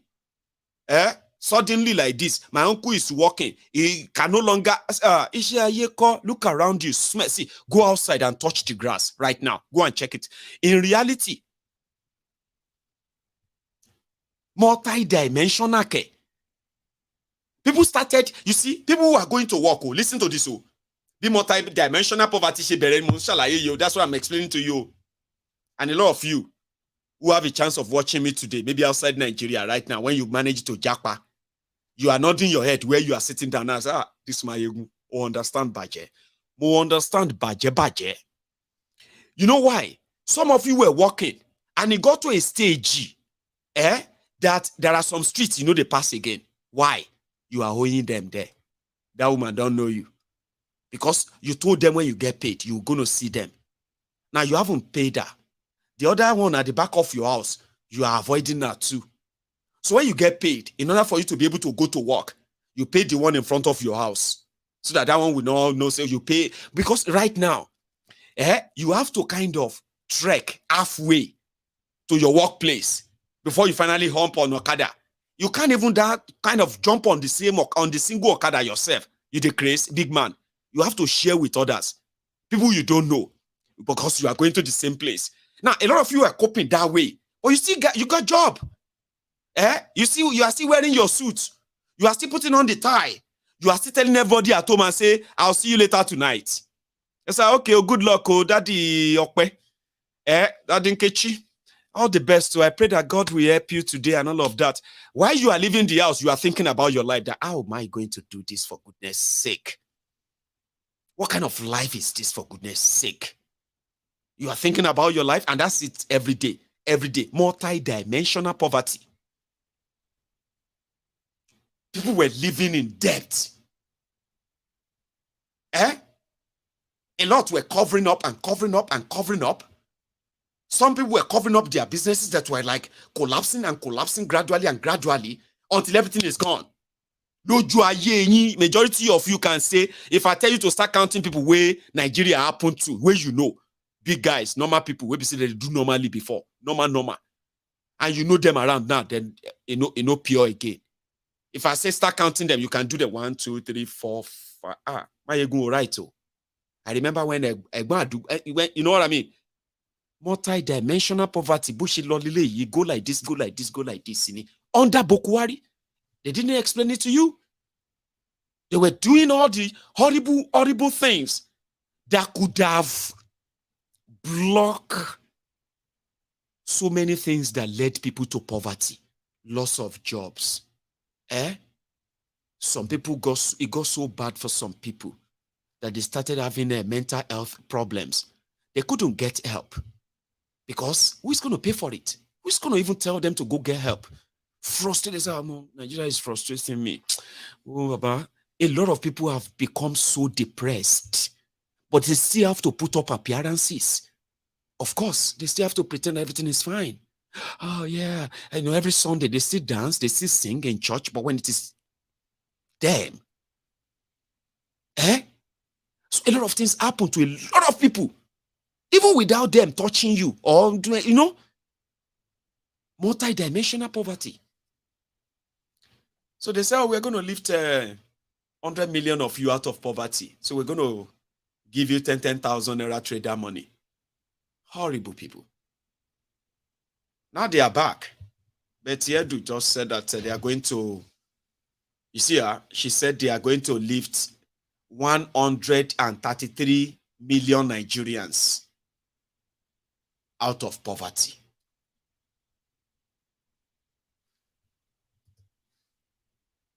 There are so many people that never believed that they will find themselves in this current financial, economic ruin that they found themselves. Not because they are not hardworking, not because of the sins of anybody's father or forefathers. A lot of Nigerians fell into poverty because of their own failing health. I've said this many times. A lot of us living abroad, we would probably be very poor too, by standard, if we had people like those who are in charge of Nigeria running these places. Imagine after paying all my taxes and the rest of them, right? Paying all my bills possibly, but I can't use the electricity. I have to have an electricity generator that I have to fuel in case when they take the light. My business will have to run on electricity and generator. So after I make that money, the government will tax me and take part of the money from me to provide social amenities for myself and my families, like good roads, good hospitals, schools for my children, safe communities for my children, for myself and my family. Abi, as a law-abiding, tax-paying citizen. So when I fulfill my own citizenship obligation, I also expect them to do theirs, so that in the long run, I will not begin to, for example, if my children need serious medical care, I don't have to go and steal money. I don't have to go and beg anybody. All I have to do is to call the working healthcare system to come and take care of my family for me, because I have paid my dues. It's their turn. It is like that. Civic duty is called. So imagine if I have to go and look for 1,000 pounds, 5,000 pounds to pay for an operation for my family. Go and look for 10,000 pounds, or even go and start spending over 5,000 pounds to maintain my own serious health condition. If I want to stay alive, would I still have any money to say I am living an average life at all? A lot of us won't. But these places have provided all of this for categories of citizens. And if you are so blessed that you don't prefer to use any public institutions or facilities, there are others there for your own type, okay? But the one that is general for the entire public is so standard enough that I am willing and happy to continue to pay my own taxes for these whole services. Do you understand that? In Nigeria, people struggle to build their own homes. They struggle to build their own water system. They build their own electricity supply. They build their own security. After all of that, from their businesses, government still take money from them. From the homes they built, government still tax them, called tenement rate. From the borehole they drill, government still tax them for drilling water that they use, right? Above it all, despite all this money they take from them, they still have to provide for their own children education. If you want your children to have at least a sort of reliable, dependable education to some extent, you have to provide for that, all right? If by any member of your family should require serious medical attention or medical, treatment or what have you, you would have to cough out the money by yourself to provide that same health care for your family. You have to buy it. So tell me, what exactly is the role of a government in your life? Just to take the money from you, take whatever they can take from you, buy themselves expensive cars, expensive bulletproof automobiles, marry many wives as much as they want, build houses wherever they want, travel abroad and buy themselves private jets as they want. Is that what you think the money is meant for? And do you now see why a lot of you are not really far from that poverty? To maintain that standard whereby you will never find yourself in the front of the general hospital begging people for money so that you can pay for your mom's medical bill inside the hospital. Now, you don't have to go inside buses, okay, to go and beg people for money so that you can feed that your relative that is lying there unattended to in the general hospital, public hospital. To avoid all of that for yourself, what do? You will do anything, including every illegal thing you can do. Isn't that what Nigeria is? People want to fight and battle poverty. It got so bad that they are so scared of poverty in Nigeria. Not just Nigeria, almost everywhere anyway. They are so scared of poverty, right? They steal more than what they even need. They steal more than what is actually so useful to the society. And you ask yourself, what does anybody need 100 billion naira for in his bank account? The money he didn't make from any legitimate business. Just money stolen from public purse. Put it in your own private account. Stolen from public purse. Put them in your private account. $1 billion, $5 billion. And all these billion. What are they doing with them? Some of them have their hundreds of houses, home and abroad. Listen to me, like, is that not the fear of poverty?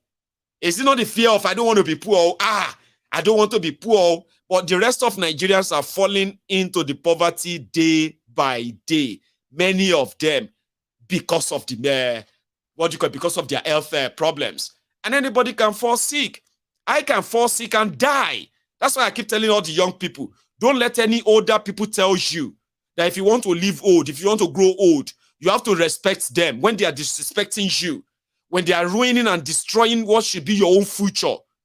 And they are telling you that if you want to grow old, keep your mouth shut.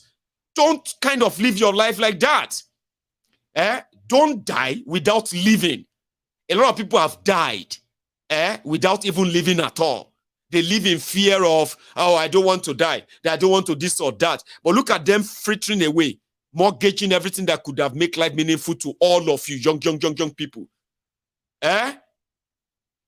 Because what will kill you can happen anytime. We have seen where young people have diabetics.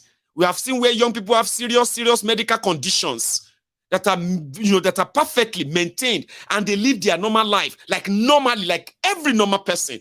Not in Nigeria. Once it happens to you, and there is no, you start selling whatever you have. You start disposing everything that matters to you because you want to save the life of somebody you love, Abi. And before you know it, you have nothing left to sell. And what about the ailment? What about the sickness? It is still very much there. Now you are poor. The sickness is still there. You have lost everything you have.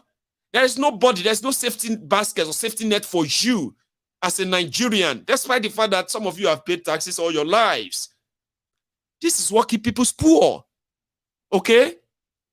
That is why when you look at your relatives, family members who are living abroad, they no longer pray for major things that you still pray for, because they're no longer desperate to be billionaires anymore. They don't want to be billionaires. They don't want to be, you know what I mean? They now understand what life means, that life means more living than being that billion because of the poverty mentality. Ask your relatives abroad if you haven't been them before yourself. How did you, I'm talking to you right now. Ahmed, I know you are currently not in the US, okay? Ahmed, let's talk one-on-one, man to man.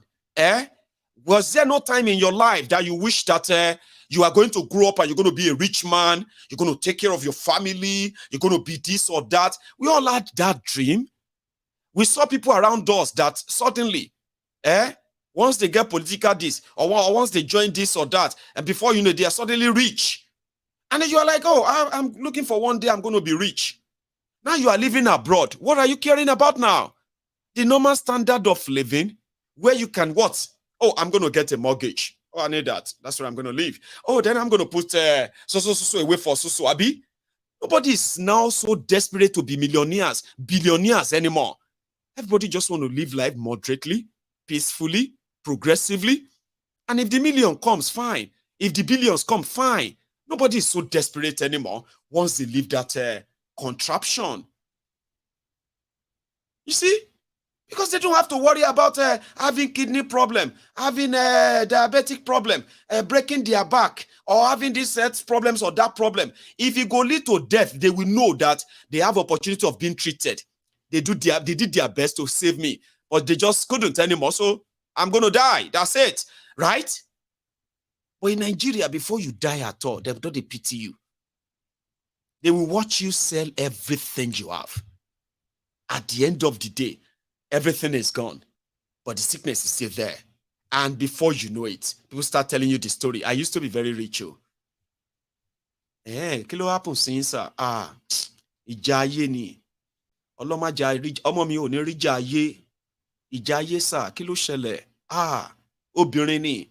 Ìjà obìnrin ni. Kí ló happen sà? Kí ló ṣẹlẹ̀? What happened to you?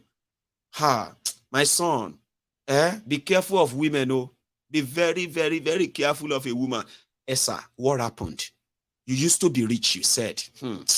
My brother, my son, I used to have cars. Musicians used to praise me. They always sing my praise everywhere. I said, what happened? So I decided to marry this beautiful, very beautiful young woman. They want me not to marry her.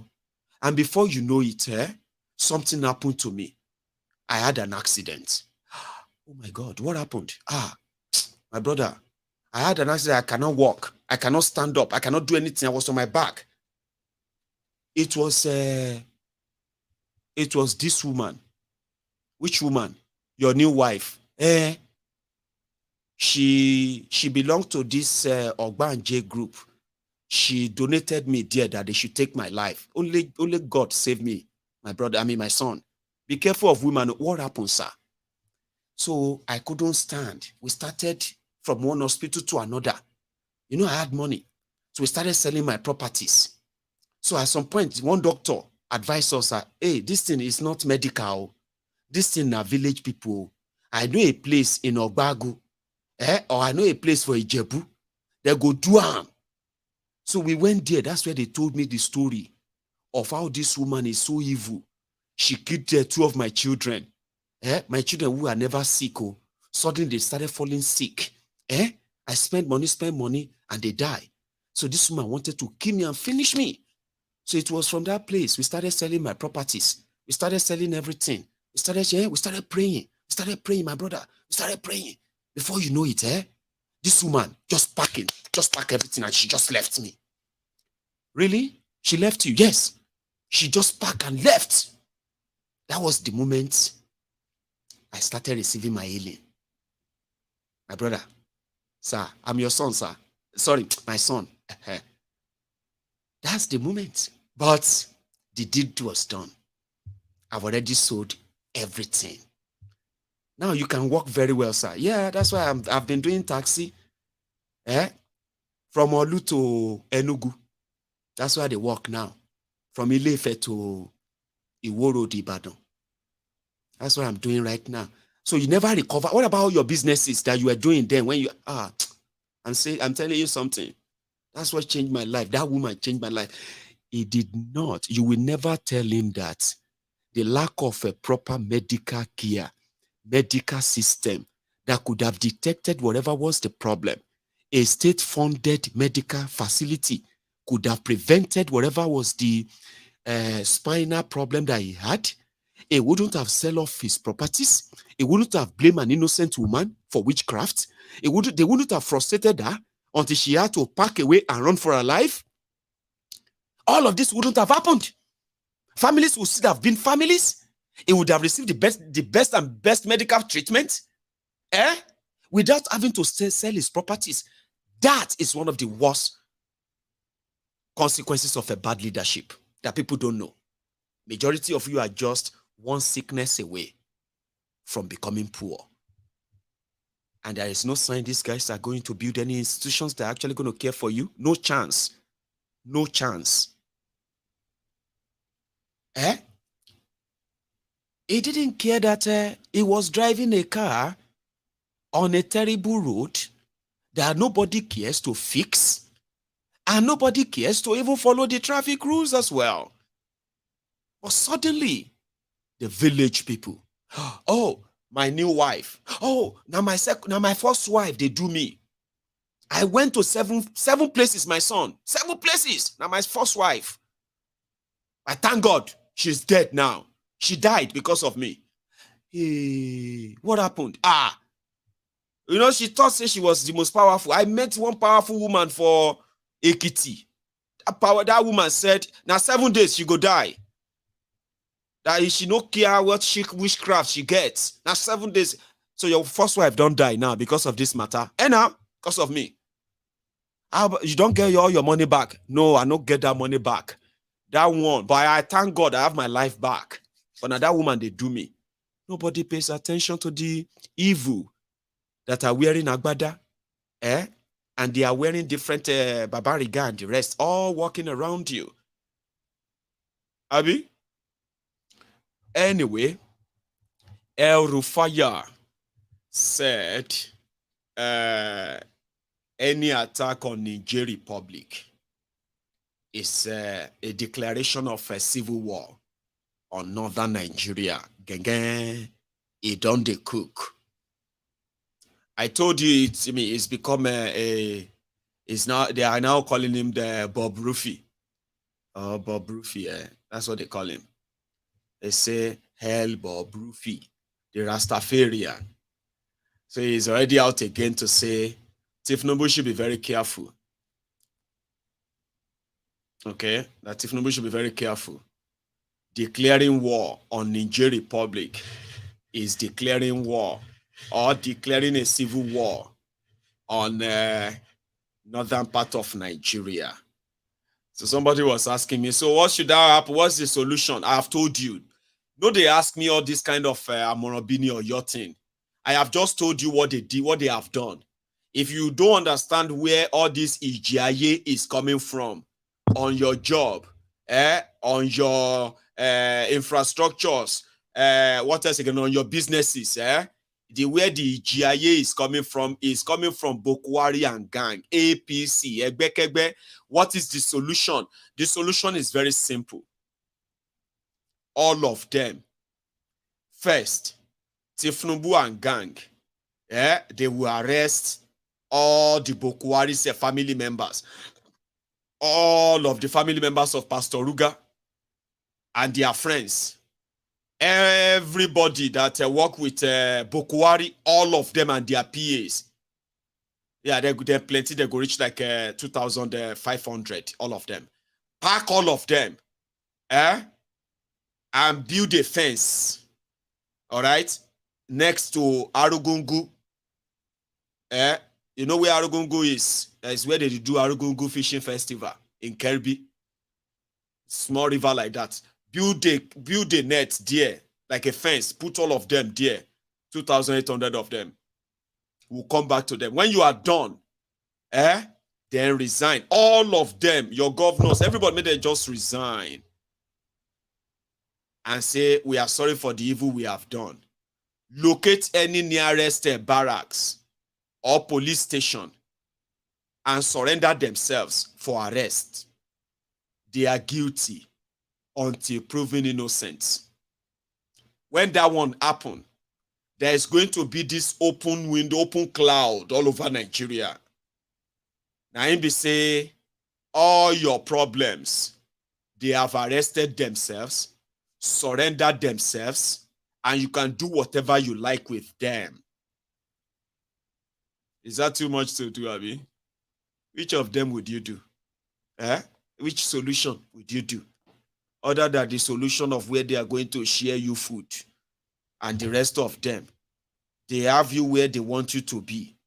So why are you asking me the solution? That's the solution. So after that, all of us who are left, Maiyegun and the rest of us, we'll just discuss the day where everybody go their separate ways. Kamakpademo, you know, that kind of thing.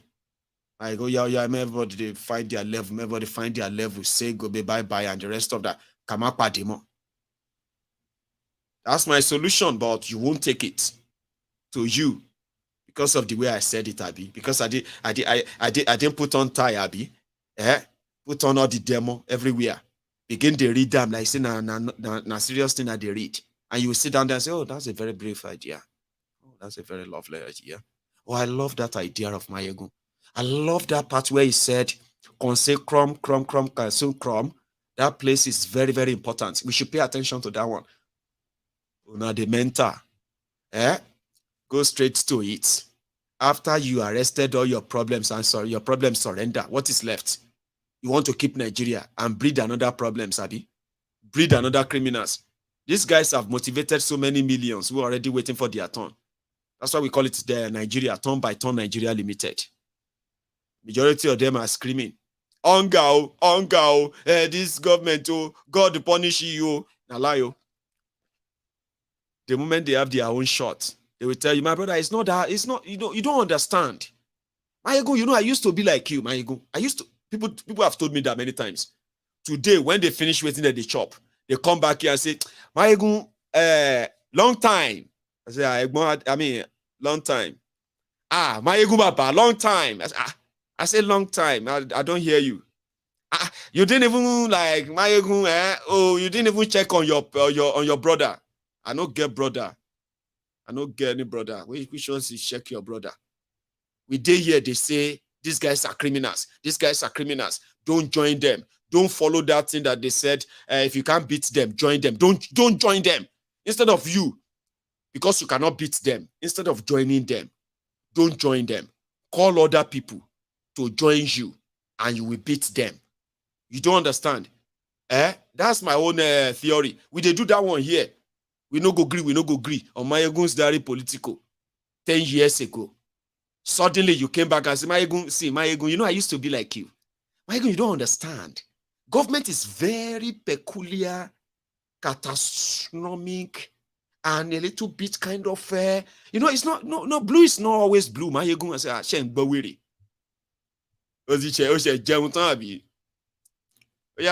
Explain it to me. Government is complicated. It's not always like that straightforward. All the time with you, it's no longer that straightforward, Abi. Now you know government better. Maiyegun, you cannot just be criticizing. You need to give solution. Solution. The only solution they are after is what is in it for me. What is in it for others. But they will come to public and say, Maiyegun, don't just talk anyhow, just give solution. You need to give solution too. Then when they finish chopping, when they can't kick them out, they are no longer part of it. They will come around and say, Maiyegun, long time no see. I say, I've not been there. I've not gone anywhere. I've always been here. Now you know where you went. I have always been Maiyegun here every time for the past 11 years consistently. You were at it and a long time no see. When I don't finish waiting, when they finish, when I don't finish the defending and all that, you are back. The bottom line I'm saying here is that a lot of you will know when you complain about how Nigeria is bad. Now, because when it is affecting you, although it affects a lot of us, many of us, well, I'm talking about when that Nigeria really happened to you individually. That is where, this country is a very terrible country, Maiyegun. Maiyegun, this country can never be better again. Kilo day. What happened? What happened to you? Chukwemeka, talk to me. What happened? I swear, Maiyegun, this country is finished. It's finished. So what happened now? Tell us. All of us know say the country don't finish, but the way you talk, you be like say something happened. Can you believe that I sent a car to Nigeria and they were supposed to buy the car for 1 million naira? Would you believe that half of that money was fake money? That country has finished. Emeka, I agree with you. It's not new, that's what they do. So what can happen? You report them to the police? Maiyegun, I was so shocked that how could this still be happening? I know. I mean, like, it's so crazy, yeah? So what happened to the money? What did you do with it? I have spent it now. What? Maiyegun, I have spent the money. That country is finished, though. Emeka, you spent 500,000 naira fake money that they spent to you. Oh, so you want me to keep it, Abi, Maiyegun? Now, me should bear the cost, Abi. I was so shocked. I said, brother, I am as shocked as you. That country is finished. We agree. Where everybody is trying to take their own chance and the rest of that. I'm just using that to let you know that sometimes when it affects you, it makes more sense. Only when you realize that some of those people who feels like we are overreacting is because somehow they still have their own expectation, waiting for their turn. It's not like that. You want to break up Nigeria? Wait me, I never loot my own money. My own name never did EFCC name. Look at this Maiyegun. No, we don't break up Nigeria now. Jokingly, people are saying that to me. We cannot break up Nigeria now. When I get there and loot my own, then we can break up Nigeria. Do you see that mentality? So don't keep Nigeria together. Once these rogues report themselves, arrested themselves, and lock themselves up, you can decide what you are going to do with them later. But the first meeting should be everybody to go their way. They say, hey, Honorable Maiyegun representing the Yoruba nation in this meeting. What is you have 25 minutes for your own presentation on this in this important meeting. Me, Maiyegun, I go there, I say, good morning, good afternoon, good evening, ladies and gentlemen. I am here as a Yoruba representative And thank you very much, everybody who also came to this place. And I just want you to know that I don't have any communique to read to you. I just want you to kind of let us discuss how we, all of us, go leave this place. Kamakpademo. Now, another person could ask me, what is Kamakpademo? That means we won't have this meeting again. More we'll discuss and now. Everybody leave this place. There's no point in later calling ourselves back and say, oh yeah, more we'll do which meeting? Regional meeting. Thank you very much, ladies and gentlemen. When it's time for us to vote, you can call me. Everybody dribble waiting they won't dribble because there's no point in wasting time. So I'm not going to sit and tell you that way. And we need to shake any go. No. If I have a chance, that's what will happen. But I know that's not actually how it works, okay? But if they should report and arrest themselves, all your problem don't arrest themselves. So you don't want them back, do you? You would never want them back. And that's exactly what I would do. Meanwhile, it is more evident now that there is going to be the J war. And also, there's also the fact that there is not going to be any, what they call that thing again? Any reprieve for Nigerians soon as well. But it seems as well that the Falcon is no longer hidden the far corner anymore. Being a far corner, no, they hid the far corner. So this problem with all the people where they play with words and all that. But you get what I'm trying to say, Abi? The far corner is no longer listening to the far corner. That's it, Abi. El Rufaya seems to be unraveling little by little. And when I say unraveling, it's unraveling in the sense that he's not just a reggae artist. Today, he decided to kind of warn the ECOWAS as well as Tifnumbu. Emma Shewere, if nobody told you, you are asking to invade our brothers in Niger, to attack our brothers, when Nigeria is as broke as the world broken. You are trying to cause civil war. That's what you are declaring. You are declaring civil war on northern Nigerians. And you know where El Rufaya is always like that, what do you call it? That jealous ex that will never just let go without a tantrum. And is going to be well suited for whatever they are going to eventually turn this into for Kolu. But Kolu is hell-bent and adamant and like, whether you like it or not, we are going to attack Niger and we are going to return Bazoum to power. And there is not going to be anything anybody can do about it. So it's more or less like a behind the scene. Some other things are cooking. And to those of you who are praying that Kolu should not change his mind, they should go for that one. Your prayers may be answered soon, except for those who already feels like Tifnumbu is illegitimate. And no matter what, whatever it does can be changed, right? In with a single stroke of a pen, like this guy said. There's a bill rains or something like. Listen to this. Election without democracy. First, the electoral process or the practice of that election was devoid of democratic principles and values. And brilliantly pointed out by the director of the school, Professor Sam Amadi, in his presentation. If you plan to fail, not the political class, not the observers, not the voters, but INEC itself plan to fail by not honoring democratic precepts and values and norms, then such an election will have no democratic value or content. The second most fundamental one is that we're actually building a democratic infrastructure that is really devoid of democratic values.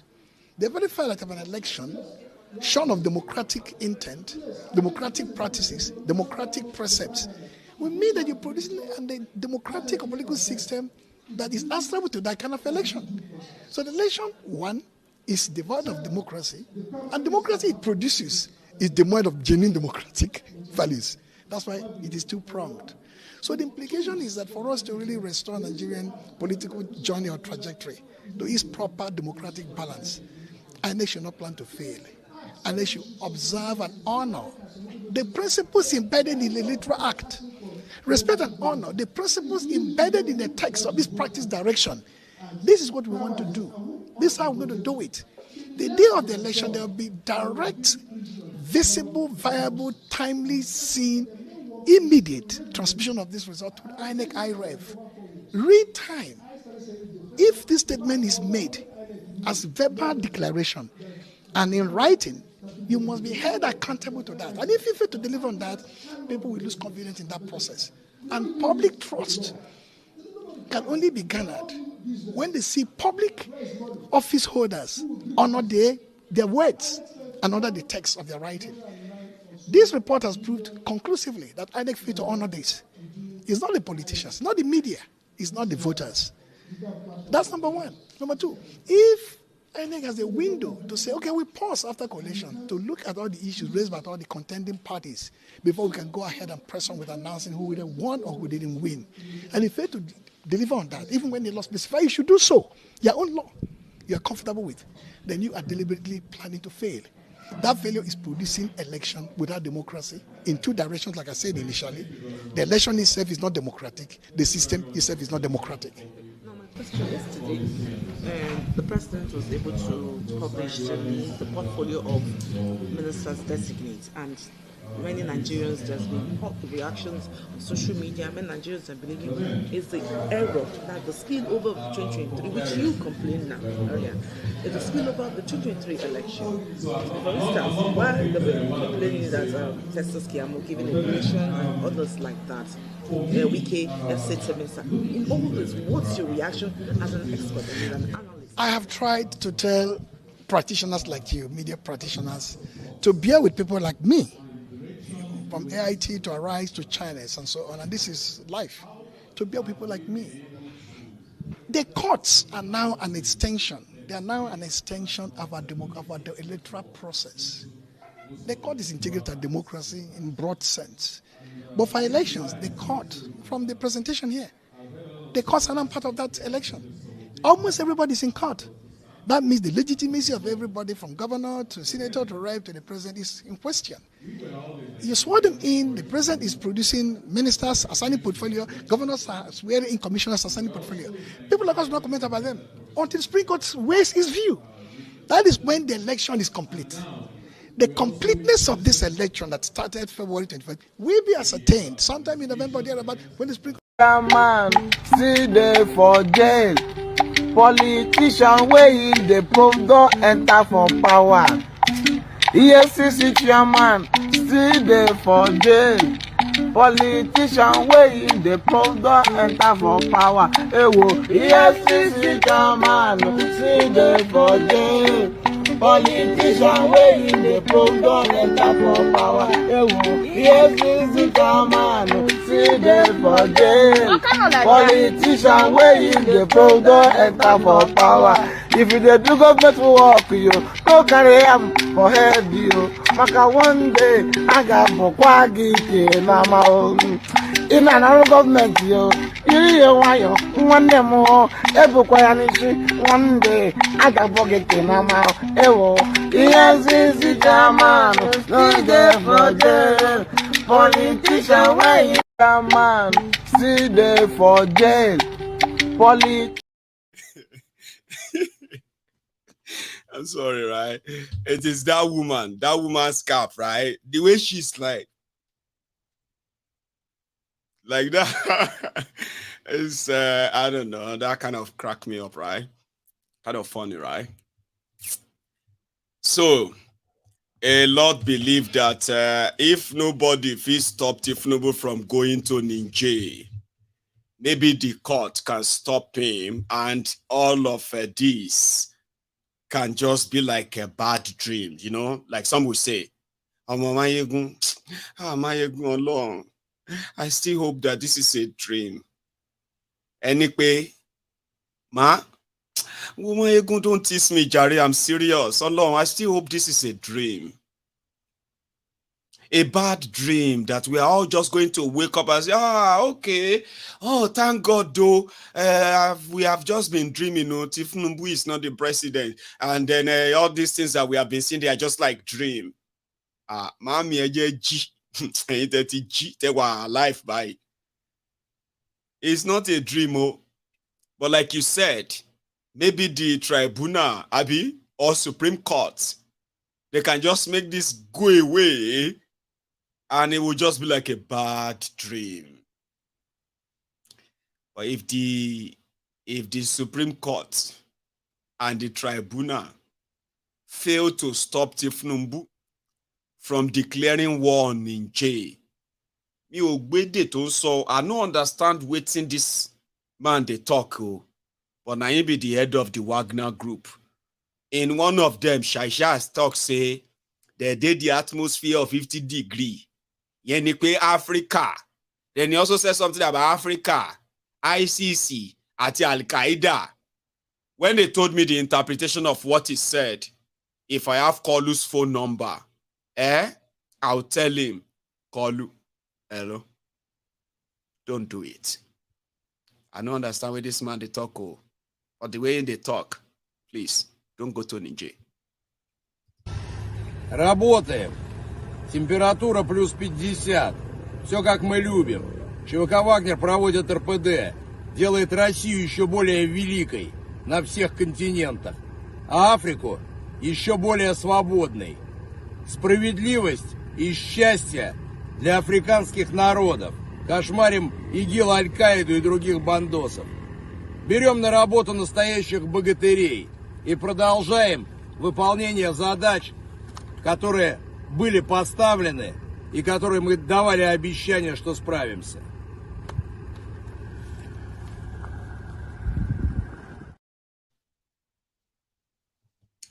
And for those of you who don't know that man, that the guy that staged that rebellion that was kind of that went viral at that time, that they wanted to overthrow Putin in Russia. Now their leader be that. Something Proxim. For me, give me his name. Give me his name. Somebody is called the Wagner Group. I'll tell you about the Wagners. 1 second, just so you know. He has a name. Proxim, something. He said we are now in Africa. The weather is 50 degrees centigrade of northeast coast, 35 degree northwest. Those t-shirts that they use compass like that. He's saying it in Russia. Prigozhin. Prigozhin lórúkọ ẹ̀ o ló ń pè Prigozhin. Látijọ́ tó ti ń jagun kò lùsì rí o. Since the day he done the fight war, na jagun jẹun. You know those people they call jagun jẹun. People say na war they fight to chop. Prigozhin is the leader of Wagner Group. When the when Ukraine-Russia wahala started, there was a place called Bakhmut. That Bakhmut is Ukrainian territory. Russian soldiers, everybody, they no feel rich. NATO, America, everybody did there. They bombarded. Now this guy in boys, so they took the entire city, Bakhmut, to chase away NATO, chase away everybody, boosted the morale of Russia. He is such a very powerful person. His job is Ajagun Jeun. He has been in Africa for years, for decades. And they're like people who fight, I said, those thugs. Frederick Lugard. You remember Frederick Lugard, the British colonial thug that came to Nigeria, with all their boys and the rest of them. In the name of the king. In the name of the king. That's what they were doing about those colonial thugs at the time, and they are claiming everywhere. But you see this Prigozhin, they are fighting everywhere in the name of motherland Russia. In the name of motherland Russia. They are in Niger already. Now them they near me. French the French forces in that region. Now 1,500 in the entire Africa, French army. American soldiers in that entire axis, they no reach 1,000. That is why America built the drone base. You know, the drone can shoot you from the sky. You don't go see it coming. You won't see it coming. You go just like, ever don't die. Drone. America decided to put drones there instead of human beings. Or you see this Prigozhin Matawanti and in jail. They are those who also dealt with ISIS in Iraq and Syria. Sure, you remember ISIS? Those people where they cut people head in Iraq and Syria at that time. Now these guys fought them. Oh. You know, you heard about them again, Abi? Now them clear them. I'm not trying to sing their praises simply because of because I don't like Nigeria. No. I am telling you all these facts because they are not available in Nigeria. They are making people feel like even though Nigeria have no stake in what is going on in Niger, Boko Tifnumbu and APC, they want to send Nigerian soldiers to their death in a war that is none of our business on behalf of France. So that's why I'm saying this to you, that if you think they are walking into Niger Republic, like they are telling you that Niger is a small kinikon, Nigeria is a big kinikon, omo, in 1 week, they may expose Nigeria. I'll tell you one thing now. Listen to me, so that we can understand ourselves very well. There is a lot that this Niger war is going to cause in Nigeria.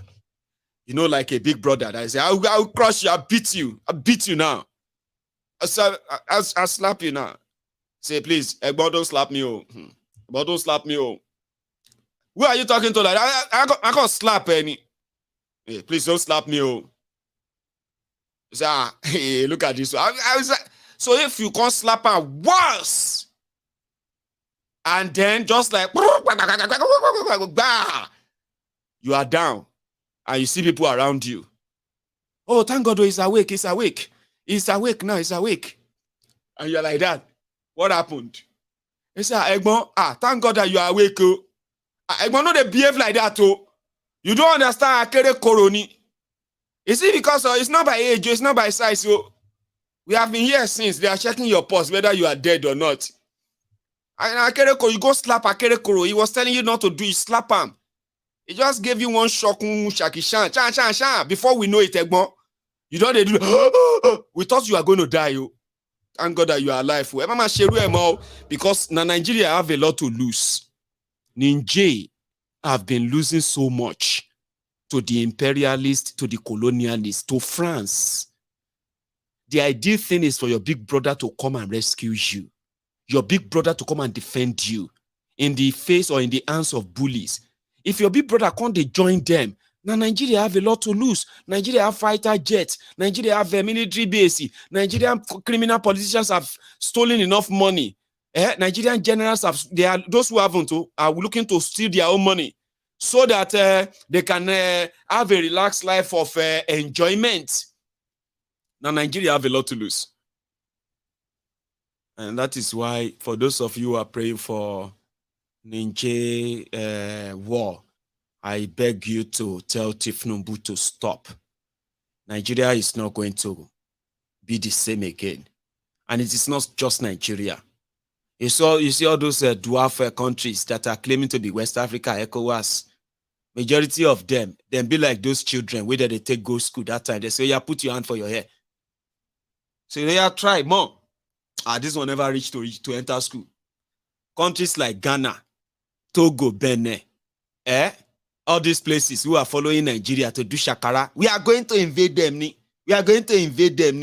You are like all those small Peking in the olden days that they will say, yeah, they are due for school registration. Yeah, take them to school. How old are you? They say, I'm 10 years old. Look, that be almost 2 years. Yeah, put your hand for your head. Let's see if your right hand is going to touch your left ear. And they're like that. Doing like that. So they are following Nigeria. Blind, they lead the blind. One-eyed man, they lead the blind. By the time the whole shit start falling down, even the rest of you won't see anywhere to run to. Because it's exactly what they want, destabilization in the region. Nigeria and the criminals in charge of Nigeria no get sense. Tell them, oh, the Wagner group, they are not ninja soldier. Ajagun ni won, and Ajagun Mamono ni won. For those of you who understand Yoruba, Ajagun are those who are fighting to eat. Ajagun Mamono are those who they fight when the people say they don't get boundary. Ajagun Mamono is they know they no boundary. The last time when the Chadian army entered Nigeria because they were chasing the Boko Haram, they entered somewhere around the Borono. Nigerian army gave them warning. Don't try that again. Don't ever come to this land again. Don't try. It's called the crossing of barrier and all of that borderless borders in Nigeria. So the Chad army have to go back. The following day or 2 days later, they killed their president and led the soldier to Nigeria. You see all this Prigozhin, Matan, Wagners, Ajaguma, Mobandri, Tobatin, they just move on. And later they call them, say, na Nigeria be that, na Nigeria be that. Say, Nigeria, okay, we dey see Kogi. Say, is this not Ninja? He said, no, Kogi, ke? You don't reach Kogi? No, we don't enter Kogi. Come back. That's Nigeria. That's not Ninja. So we thought he said Kogi Ninja. I'm saying this to you because I have seen it. And I don't want to sit down here later and start saying all these things with like the real casualties, people that have been killed. Tell Tifnumbu, you no get business for Ninja. Nothing, we go bring anything positive out of this whole thing, And if you don't believe me, you'll come back here. I'll stop on for there. Let's go to the next one. Okay, let me take calls. Because I can speak like this for the rest of the night. And a lot of you will not take me serious. And I'm serious. Very serious. But you get what I mean. The message is very simple. There is nothing for Nigerians to gain there. There's something very much at hand right now that requires Tifnumbu to address Nigerians and tell them the truth. All these promises, all these things that a lot of you are looking forward to, they are not going to happen. Fine, they will borrow more money. They will ruin the economy more. They will denominate your money. Do all these things to cover it up. But now you go know where the thing they paying. So if they have anything serious to talk about, it should be this. Or maybe we should just forget them. I'll take calls, Jared, so that it won't be like, say, now only me day here. But remember, you need to like the broadcast, okay? You need to like it. You need to share it. You need to subscribe onto MaiyegunsDiary Politico if you actually enjoyed this set tonight, right? And when I come back, I'll take calls. I've already seen people already calling. But I need a fresh tea again. Thank you.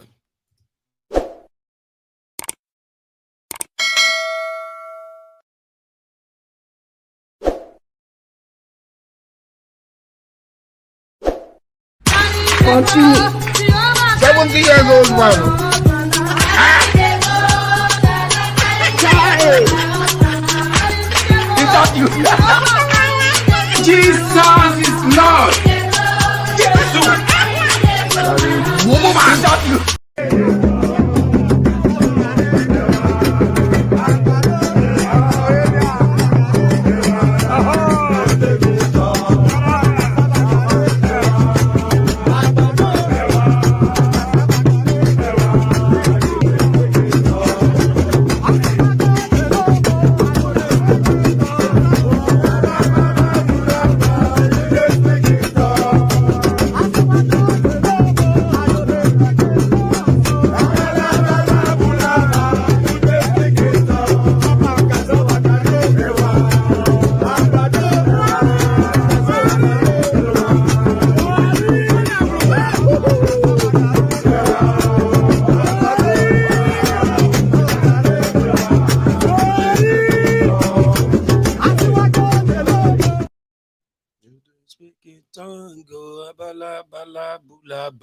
You dey speak in tongue.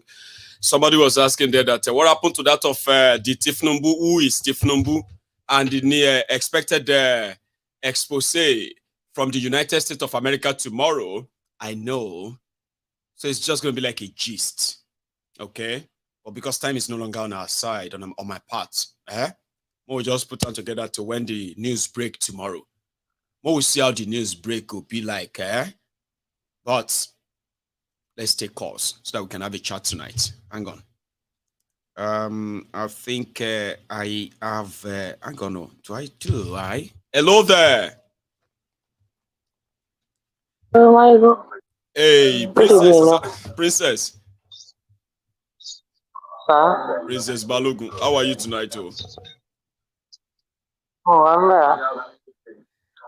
and I would have preferred to remain anonymous on this one. Oh yeah.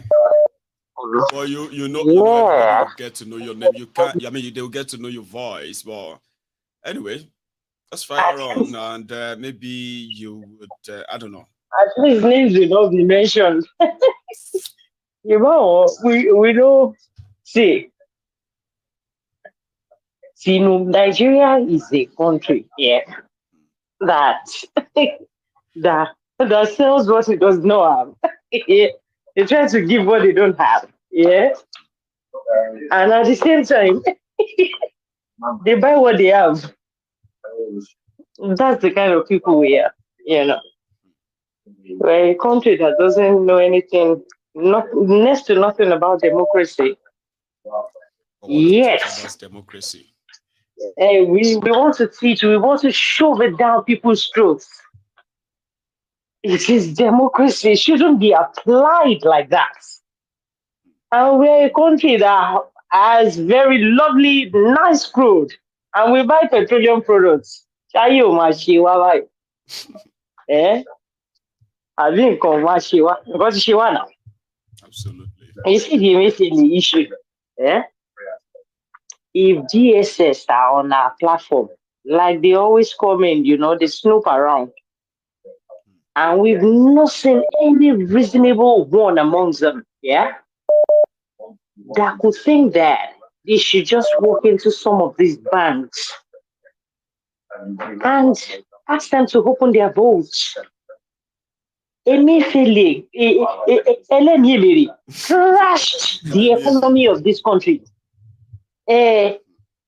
Emefiele, he crashed the economy of this country.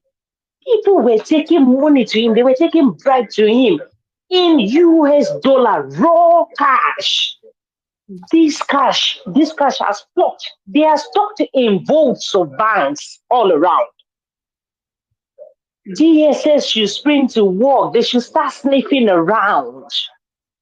DSS should get up. The amount of money, dollars, stock, stacked everywhere in bank vaults in this country. If they are able to recover it, dollar to naira, to rise, they are crash that. I tell you this today. So if people are really working in this country, if they are normal, yeah, if they are not high on idiocy, if they are not bastards, yeah, if DSS is really working, they are not running around other people. They are not running around other people that are not really doing much. If they can figure out this idiot, the way the man goes to court and carry Bible now, oh man, amazed me, God. This is the man somebody was going to interview, and he said, "Oh, I know you are related to the VP. You want to take over my job and all that." This is a very hopeless man. He was working directly with Buhari. What for him? Come on, Buhari loco. They should do it like that. Then we will know we are getting justice. And I don't think Tinubu is interested in all of that. We can see it's continuation of the fraud anyway. So people are the that are fucked. I tell Maiyegun, Asiwaju will not leave that man. Toba Jeko lo 4 years, they may fail him 4 years. Toba Pada Jeko lo another 4 years. Umakana lo another 4 years. Jodu mejo to malumbe. I tell you today, that is the way it is going. Obeni Makotego. The things I picked today are things that DSS should start working on. Is it the old agreement? That is where the problem is. That is where the problem is. What about so if Buhari is scaling through that finance minister? What about all these guys? I wonder how Emefiele was able to cancel Bureau de change for the past 2 years, and he was doing round tripping, and he was giving dollars to people. Exactly. So people are not seeing it from that aspect at all. It should be dealt with. But he's got some boys in Zenith and Access. They should. They should not go to their, tell them to open their votes. Auditors should stand. Open your vote. How did this money, 5 million, 10 million USD in cash, raw cash, sitting in bank votes everywhere in the country? They should figure him out. If DSS are on this program, like they come in every now and then, or if they are not live right now, they'll watch it later. They should start the job now. They should start it now. So back to that, they should start it now. Maiyegun. Princess, thank you so All right, much. Jerry, Baba. Let me All right, take another you're one. welcome. Yeah. So we have here Prince Jejeman. Is that you? Yes, my good general. Prince, how are you? Baba, this is Prince. Yeah, this is Prince Jejeman representing IPOB for life. Bless you, Baba. Baba, respect. We thank you, Baba. You are doing a great job. You Thank see. you. Yeah, Tukano, Mikey, the highlight, the feel honestly. You know. Baba, I saw you begging Kolu not to go to war. You know, I suggest you shouldn't beg him. Let him go to war. You know, his aim of going to this war is for the court case to suspend so that Nigeria can be fighting and there will be tribunal will be having judgment. That is the only thing I figure out because I don't see a country that is bankrupt. How they are going to war. I can't just the mathematics I can't know. Maybe I didn't go to school at all, you know. It's not really making sense. Honestly, Baba. So he should go to war, I think, so that he will remain in power.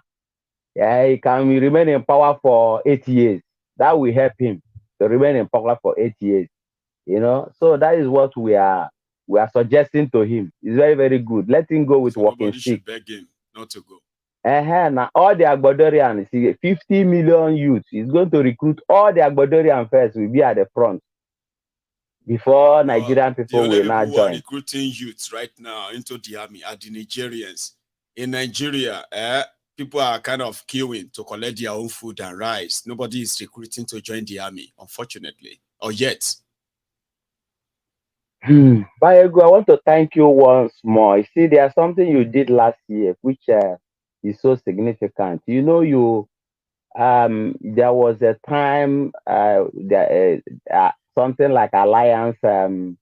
Oduduwa Nation wanted to have alliance with this autopilot group. Okay. Yeah, that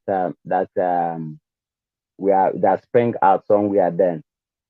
And on this your platform, you shouted, you warned the Yorubas not to carry on with that. Let them not bring all these calamities to Southwest. If you can remember, you really did a wonderful job because of speaking out. Mine was the reason, just for clarity, Prince Jejeman, yeah. what you are referring to. Yeah.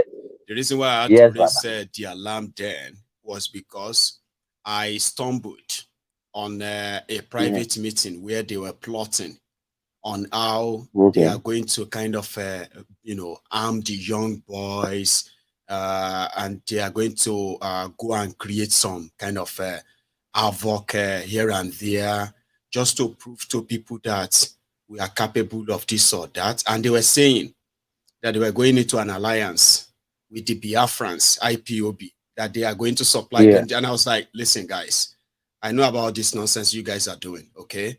Now you are taking it too far. And I know why they were going that route then. So I raised the alarm. A lot of them listened. And the whole thing died this natural death. That's great. Yeah, I just want to recall back, you know.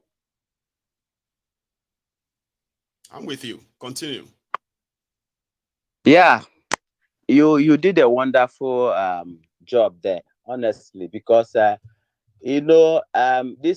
so when you said IPOB when you were talking, that alliance has nothing to do with IPOB, for clarity, because it wasn't with IPOB. That's what I told them. Yeah.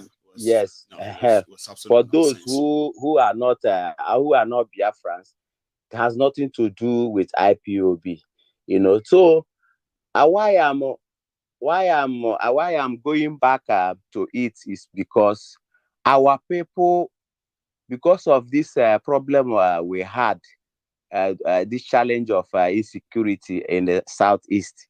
You know, this guy who is the prime minister, that was based in Finland, as he called himself, recently said that ESN, that Nnamdi Kanu created, just like Omoteku and the ISPA in the north, to secure our people from the invading Fulani terrorists. This guy is now currently calling the ESN a terrorist group. And this is also him himself told Biafran people that he is the one in charge of the ESN. I get him, you see the complications, you know. In IPOB, we have a body who is the highest governing body of IPOB is the DOS. And that is the person that Nnamdi Kanu told every member of IPOB to listen to their instruction, to take instruction from, and not any other place. We can listen to any other, even you, Maiyegun, Nnamdi Kanu instructed Biafran to come and listen to you. You know, him that is in Finland, Nnamdi Kanu also called his name then. But today, that is what he's playing to deceive our people, telling them that he's doing an excellent job, that Nnamdi Kanu said they should go and listen to him. But he never played the voice of Nnamdi Kanu, where he said that anybody who do not listen to GOS instruction, take instruction from them, that the person should find a way out of IPOB, that the person should be expelled instantly and have nothing to do with us. Okay? So why I'm bringing this up, because still many of our people are still being deceived by this guy. This led to the death of a pregnant woman. That whenever he said, Jejema, let me say something. Baba. Right? You know why I don't talk about all of these factions and these fights between everyone? Yeah, you know why I don't? Yes, Baba. I have said that not because I don't know everything going on, okay, but I've discovered that from both sides, all sides of the aisle, right? A lot of the people, not everybody is actually interested in what is right.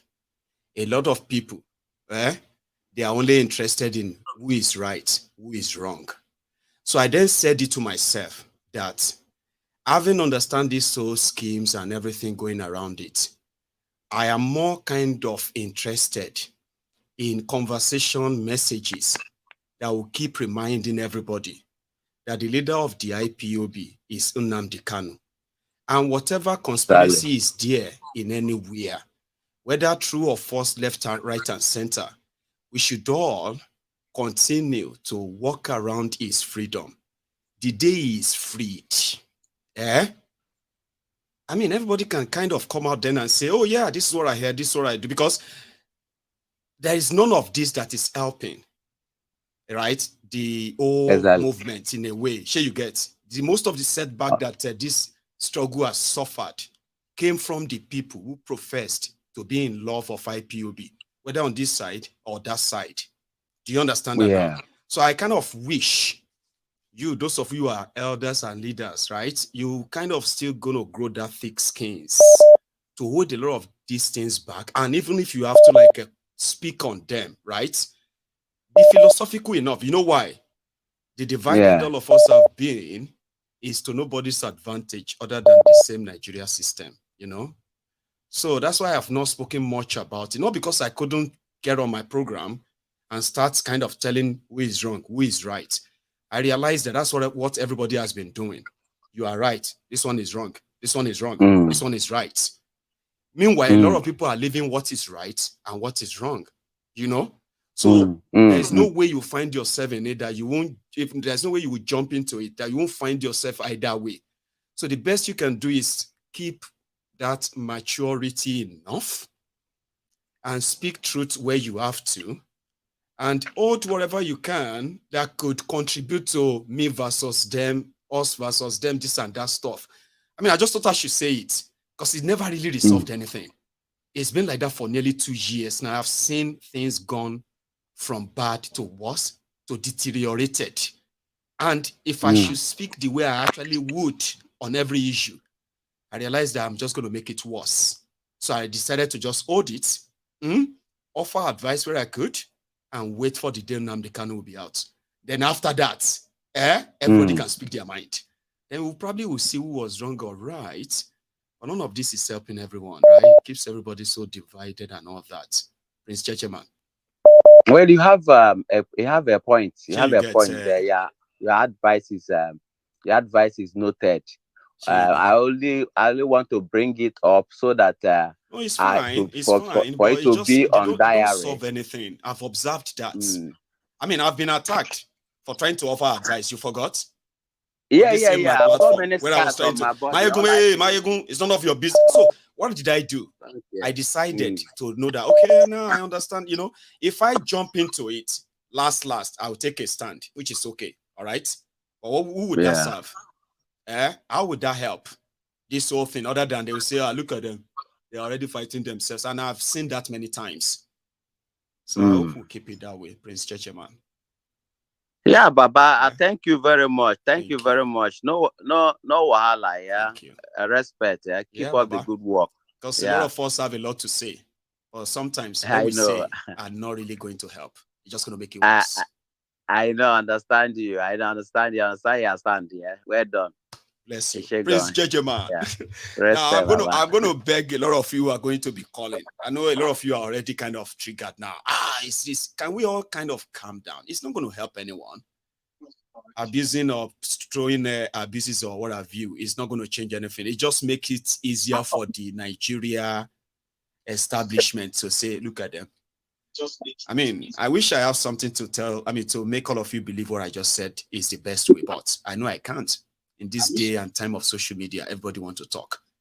Or for me, if I have an advice to give, I'll say, why don't you all just grow some skins, some kind of maturity, and smell the morning coffee. This is not helping anybody at all.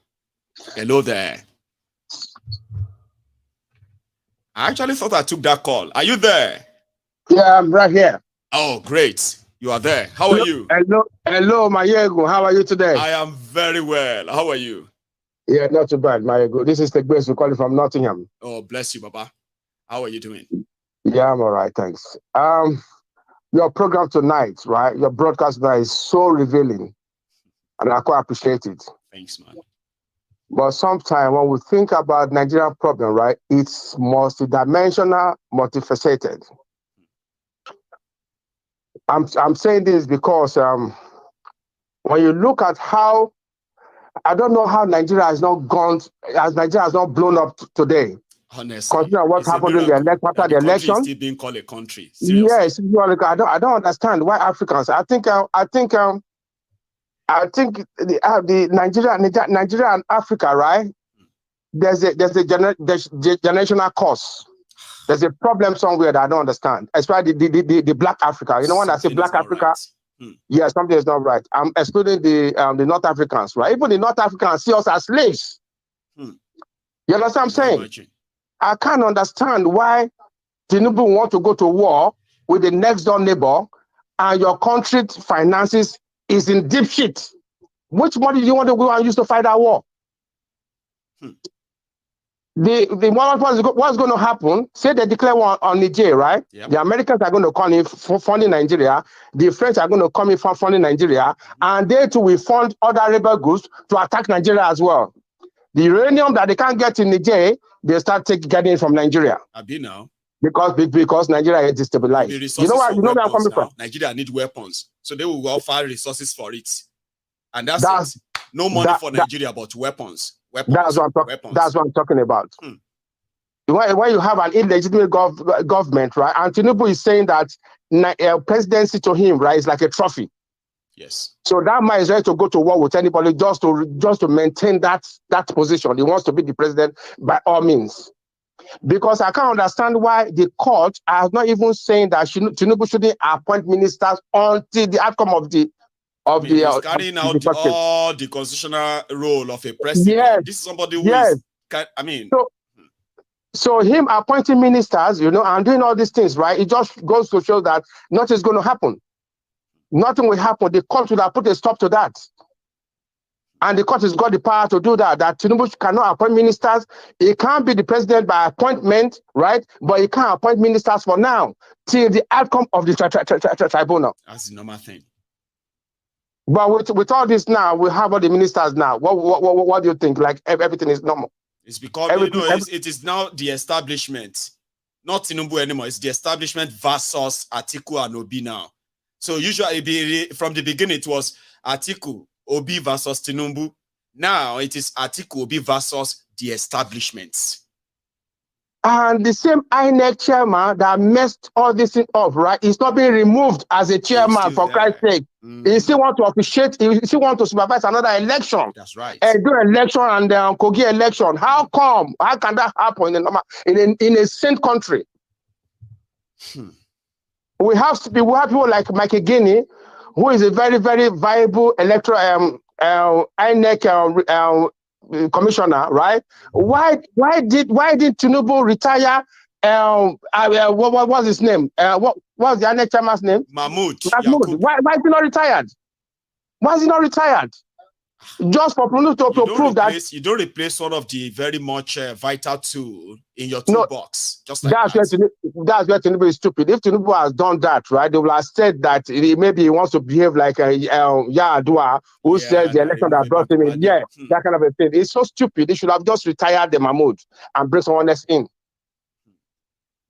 That will have given people a little bit of confidence. Okay, maybe this man wants to change. He wants to, he knew he knew he did rig the election, but he wants to have a change of heart.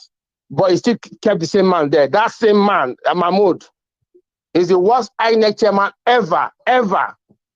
Anyway, my contribution is that I'm calling tonight, right? Because I'm just shocked that Nigeria wants to go to war to go and attack in Niger when we are in deep shit, when we are broke, where we get the money to fight it. Anyway, take it easy, Maiyegun. You too, man. Thanks so much for stopping by. All right, thanks a lot. Yes, that's my man there from brilliant one. I'll take another one, by the way. Here. Hello there. Hello, Maiyegun. Hello, Zeus. Is that you? Yeah. Do you know how I kind of get to know now? It's because you haven't changed the profile picture. The day you do change it, right? There's going to be a little bit confusion. And don't blame me. How are you, sir? No problem. Maiyegun, you are doing amazing work, and today's sermon was amazing. My greetings. How is your family? Well, we are good. Thanks for asking. How's yours? All right. Everybody's doing good. Maiyegun, what I want to say, I just want to make a little announcement. I just had one Yusuf Yamili. I think he's from the north. He wanted to transport a car from Lagos to Abuja. Right. And I just want anybody drive a 2002 Toyota Corona. Anybody driving and see the checkpoints in Nigeria with a military uniform or anything, they should be careful, especially people driving flashy cars, because this man was killed and they took his the vehicle. I think it's in the news now. So they're accusing Nigerian army for that. So I just want to make an announcement. Okay. I think this guy, are you talking about that Air Force officer that's gone missing or got kidnapped and they're asking for 100 million? That's the second one. That's the second one that happened. This one too happened today. Oh dear. At military checkpoint, they're wearing military uniform. Do you know what also happened last night till this morning? Some of these guys entered, they call them unknown kidnappers or unknown gunmen. They entered an apartment in Abuja and they kidnapped about 2 people and they're asking for 300 million naira. Tell me more about that soldier stuff, please. Yeah, because what is going on now is that people are wearing, I don't know, I don't want to accuse the Nigerian military. Right. But if you're in Nigeria at this moment, if you're driving a flashy car or a brand new car, right. I mean, I would not tell them not to drive it, but just be careful driving around with a military checkpoint or stuff like that, because it's like now they are the ones doing all this stuff and they're not well paid anyways. So that's just what a message I want to send out there. People driving good cars and stuff in Nigeria You should be very very, careful very where they careful. are around the military Mhm. checkpoints. Anything can happen. Yes. You know they killed Yeah. the senator's aide. I heard that one too today. Heard that too. He's accusing the and Nigerian it army was still of killing his the same kind of aide. formation. Yeah, the same kind of people wearing military uniform. Yeah. Well, so I want to send that message out there.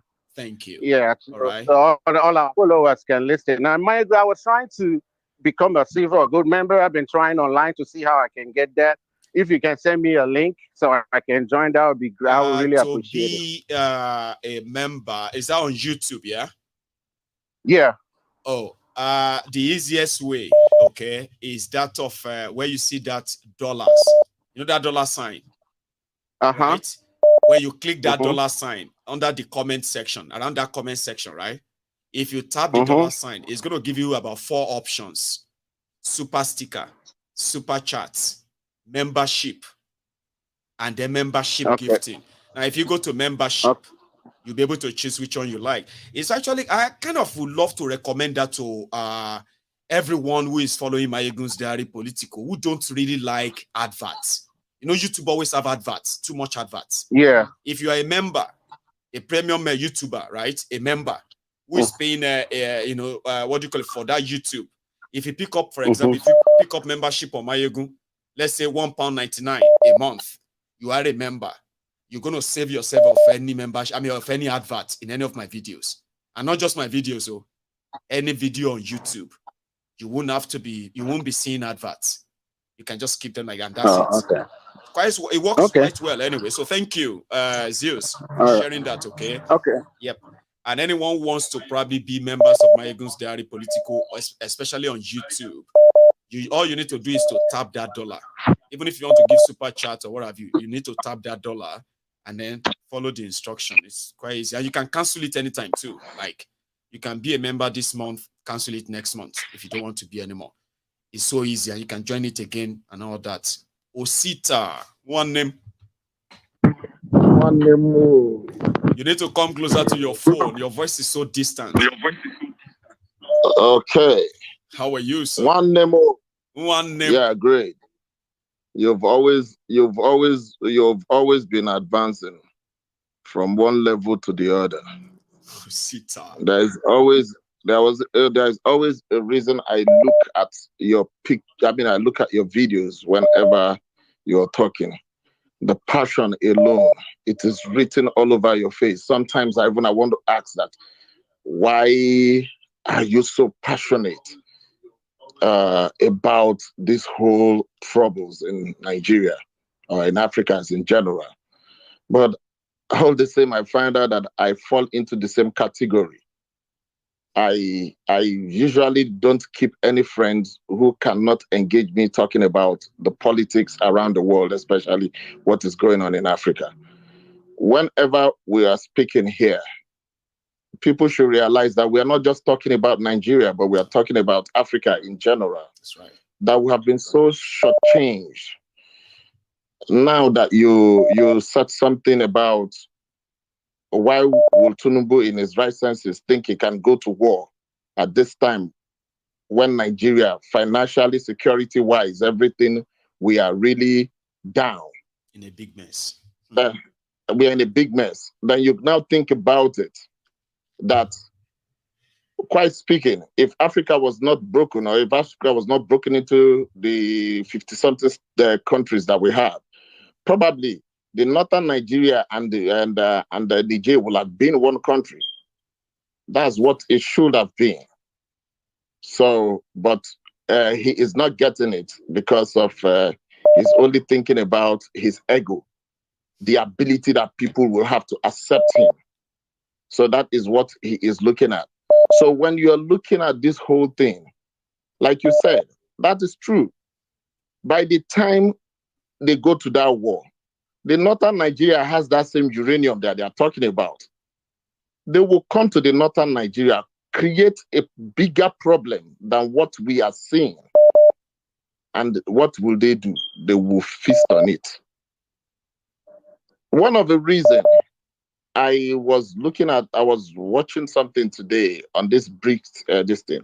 But you see, one of the reasons we are having all this problem in this world today is dollarization. Either anybody likes it or not, is one of the reasons. Because the reason every country is affected in the world today with this hardship that is going on in the world, everybody is facing it. Though the one in Africa, in Nigeria, is extreme. Is one reason. The reason is because of the dollar. Is the universal decision. So when you now come and you sanction some countries, the moment you sanction a country, especially a big player like the Russians, the whole world will actually feed on that same sanction. You will feel the impact because the people you are sanctioning is not Zimbabwe. Because people will say, oh, you sanctioned Zimbabwe and oh, nothing happened. But these people you are sanctioning is actually a big player like you. So it's affecting everybody. So this thing that is happening in Nigeria, God knows, this thing that is happening in Nigeria called corruption, it can never cease with the way that we have taken, the way we have taken things, the way we have applied things. I was looking at today, even the GO of, what's his name, Deeper Life Church. He came out and he was saying God will do a great thing under Tinubu and all that. I actually have the clip. Oh, you want to see it?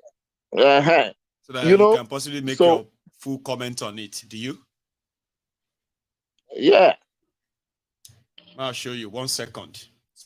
Those ministers that have been chosen in the cabinet, they are not new people that have never done anything. If you look at them one by one, you'll see the good things they've done. If we support them, if we are not, criticizing every step and they don't know where to stand, if we accept them and we believe that God will work through them, He'll use them as instruments to build our nation, let's forget the past. This is a new day. And I believe, and we all believe, we're going to see new things for our country through our president and through the members of the cabinet. Good things will happen. Osita. Yes. You see, one of the reasons that we are talking as at this time, because I watched the program too, and the program, somebody was saying that we are talking and we are not doing anything. No. Information and knowledge is power. It is. The reason we are talking now is to bring people out of, especially the youth, you bring their mind out of being a sycophant to become a true leader. Bring their mind out of the generational societal conditioning. Make them feel like all this nonsense is normal. Yes. So because it is those kind of people, if you don't bring them out right now, it is those same kind of people who will grow old to the age of this man here. I'm not going to call him a pastor because he's not preaching the word of God here. So I'm going to call him a man now. This man that you are looking at, they will grow up to that age, and that is the kind of thing they will feed the younger ones in their own. Yes. So in order to stop that kind of a thing right now, old, and they can even grow old to be foolish people too. It doesn't change them. Yes. What? Nothing. You can't change them. So in order for us to change this generation or the generation that is coming behind us, we have to speak, and we have to speak so that they will know they are right, so that they can talk. The reason you are seeing Africa waking up, it is not because of, they just changed. No, it is because of we had the opportunity. The new leaders, they had the opportunity to get information, to get more information, which opened their eyes to know that they are being cheated. That's right. And that is the truth. Like Princess said, yes, what is his name? Emefiele, he deserves to die, not even to be in prison. That one is but the truth in Nigeria is that corruption can never fight corruption. I keep saying this thing. Corruption can never fight corruption. Because if you go to the DSS now, the place Emefiele is and the place Nnamdi Kanu is, you will find out it's totally different place. The place Emefiele is, they are answering him, sa. That thing you are looking at, they are doing to Emefiele, that thing is a pre-recorded, is a movie that has been written, that has been directed. It's a script. So nobody should think that, well, it's only when Emefiele is coming to court, he will wear oversized dress. So when he wear oversized gown, people will think he's suffering. It's a big lie. And all that. He's being maltreated. It's a big lie. When you see somebody who is being maltreated, when he comes out, you will see the fear in his face. Emefiele, there's no fear in his face. He's just looking around, just looking at all these people.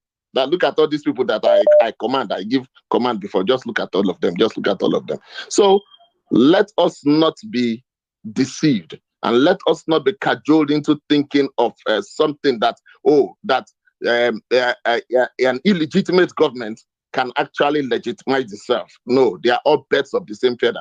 If Emefiele, if they want to say that, they want to be truthful in what Emefiele has done, why would they not allow him to come out? They ask them questions in court and let him say what he knows.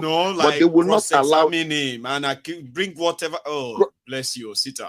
They will not do that, because all of them, they are in bed with each other. So let us not be deceived. Let us keep marching on. Let us keep talking, because we will not stop talking until we get to the promised land.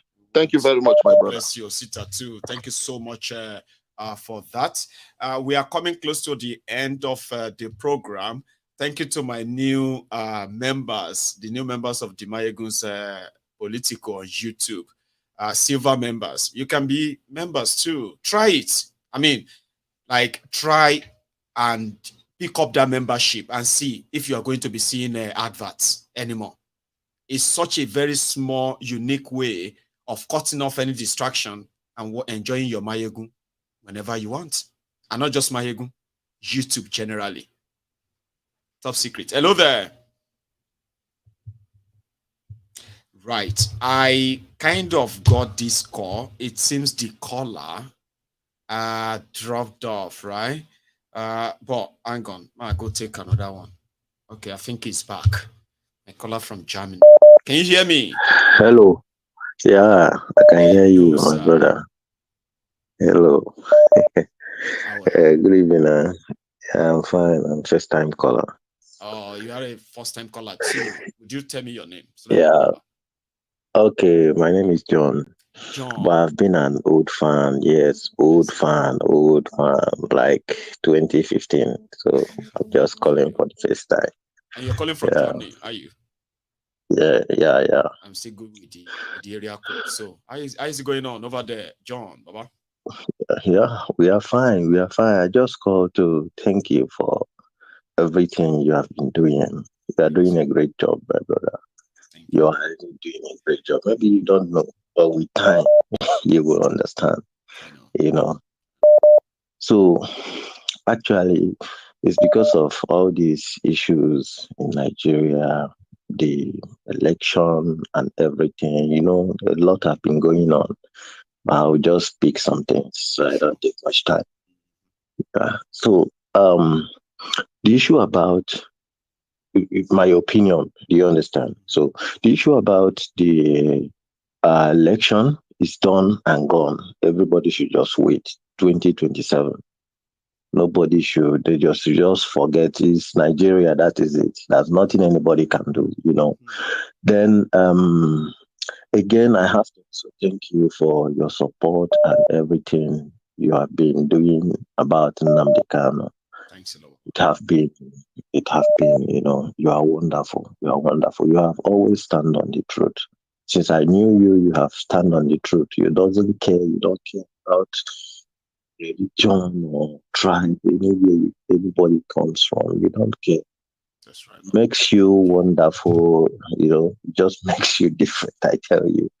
So, but I have something also to say about my brother that called Prince Jejeman. Right. I just want to touch there also. They should please stop using their issue of IPOB disturbing people. That's why I always like Osita. Osita have been wonderful. He doesn't, he just always stand neutral. Exactly. They hear Because of this whole talking thing, about, the best anybody can do yeah, is to at least don't add to it. Do your best to I kind of, tell you, simmer if it you down. If you live, can't, just ignore. It's not easy for a lot of people, and I understand. But if you my have to say brother, something that's going to I'm even make it ashamed. more, like I'm, just leave I'm it. really ashamed of some people I see, even the people that claim to be the DOS is talking about. Go to their platform and hear what they are talking. You can't even hear them mention anything about Nigeria or talk about the maltreatment of the Igbos in Nigeria or something. No, they are only there talking about the criminal in Finland. It's just fighting against yourself. Even the person you are calling the criminal in Finland, at least if you listen to him sometimes, he tries to like bring out 70% of his time, talk about what Nigeria is doing, what Nigerian government and the army, the way they are killing people in Southeast. But go to the DOS, so-called DOS people, they don't talk about that. All they talk about is the criminal. Even they celebrate when they hear that they kill somebody. They say, okay, it's the gang of so people, Nigerian government, Nigerian army killed people, your fellow Igbos. You are celebrating it because you feel that the people they kill is the gang of Simon. You can imagine.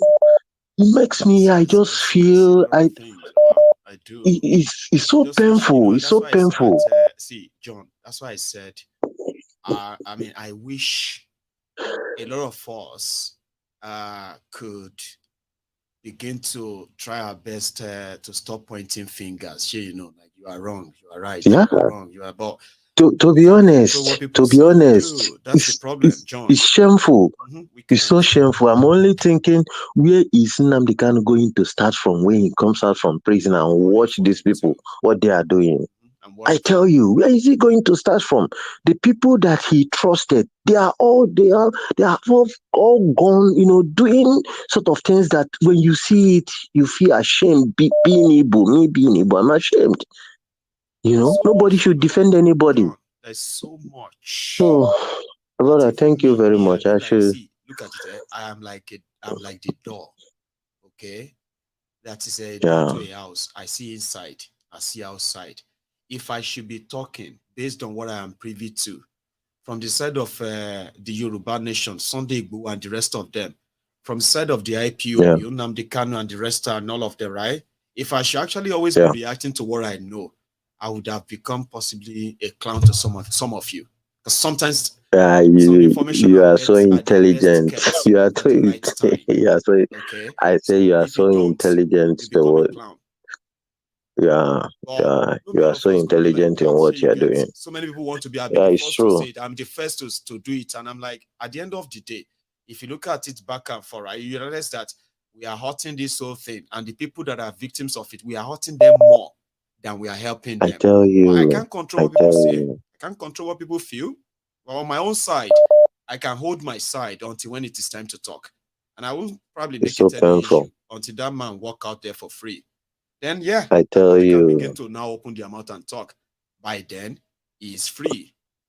You get. But for now, I see a lot of people helping towards that. Everybody is angry. Everybody just wants to be like, I mean, God help us. It's crazy. It's crazy. Thank you very much, my brother. Thanks a lot. So okay, good night. On that note, I'm going to call it a night. Okay, you've made the night quite interesting. I'll say you should enjoy the rest of your evening. Okay, thanks a lot. Now I am going to say good night to everyone, and thanks so much. Somebody just gave me a gift. I don't know what that means. Oh, but I don't see them. They say friend gift is called. I'll go check them. It's on YouTube. Freedom Trades. Thank you very much for that. I have no idea what that means. But usually it will come like it will show me and say it's a gifted one MaiyegunsDiary Politico membership. So I've got one membership who is a gifted. So thank you. Now to every one of you who probably joined us from the beginning, right? We have come to the end of the broadcast, but you need to like the broadcast as your own offering, okay? Before you go. And everyone, if you know where my videos should be, share with them. I am currently on the race to 11,000. And this evening, we're going to become 86,000 subscribers on YouTube. I'm still 14,000 away.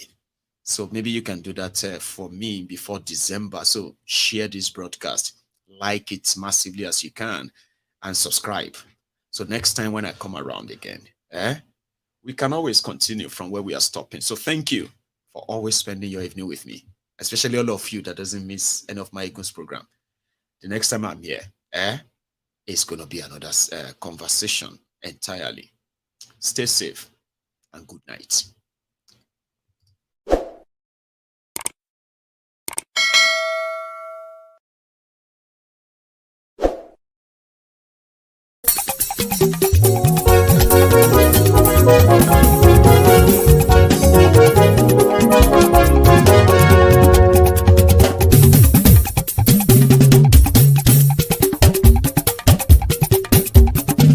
Maiyegun làwa mọ̀ làmọ̀ tó dòdòdò. Maiyegun Diary Nayibi #1.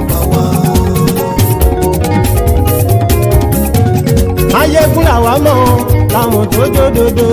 Maiyegun Diary Nayibi #1. Maiyegun ti dé o ọ̀rẹ́ ará ìlú. Maiyegun Diary Nayibi #1. Lórí Facebook, lórí YouTube. Maiyegun Diary Nayibi #1. Gbogbo bó ṣe ń lọ ni Maiyegun já wa sí. Maiyegun Diary Nayibi #1. Àṣírí ọ̀jẹ̀lú kì í bò níbẹ̀ o. Maiyegun Diary Nayibi #1. Bó bá ṣe eré àní Maiyegun máa wí. Maiyegun Diary Nayibi #1. Ó sì tún ṣe eré wàá gbọ́ níbẹ̀ o. Maiyegun Diary Nayibi #1. Maiyegun Diary Politico. Maiyegun Diary Nayibi #1. Godfatherism kò sí lọ́rọ̀ Maiyegun. Maiyegun Diary Nayibi #1. Ẹ farabalẹ̀ sẹ́ o kẹgọ́rọ̀ lẹ́nu o. Maiyegun Diary Nayibi #1. Àní Maiyegun làwa mọ̀ tó dòdòdò. Maiyegun Diary Nayibi #1.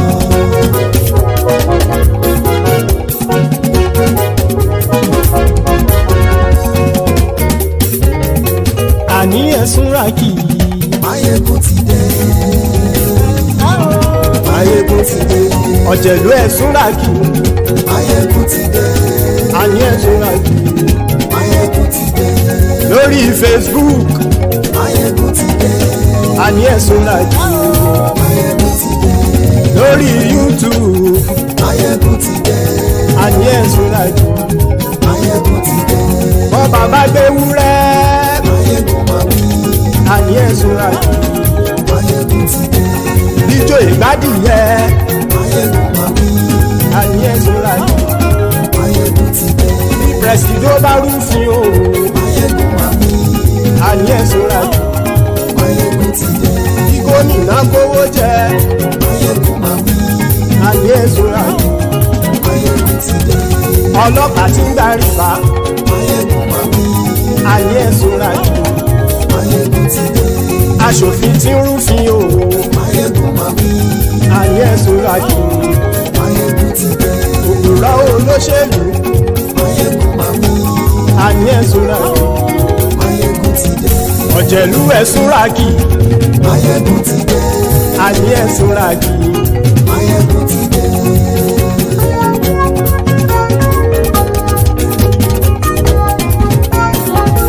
Maiyegun ti dé. Gbogbo ọ̀jẹ̀lú ẹ̀sùn ràkì. Maiyegun ti dé. Gbogbo ọ̀jẹ̀lú ẹ̀sùn ràkì. Ṣùgbọ́n ní bá ti ṣe èyí tó yẹ kí wọ́n ṣe, ọmọ bá dèrò ní fi wọ́n níran o. Maiyegun ti dé. Gbogbo ọ̀jẹ̀lú ẹ̀sùn ràkì. Maiyegun ti dé. Gbogbo ọ̀jẹ̀lú ẹ̀sùn ràkì. Ṣùgbọ́n ní bá ti ṣe èyí tó yẹ kí wọ́n ṣe, ọmọ bá dèrò ní fi wọ́n níran.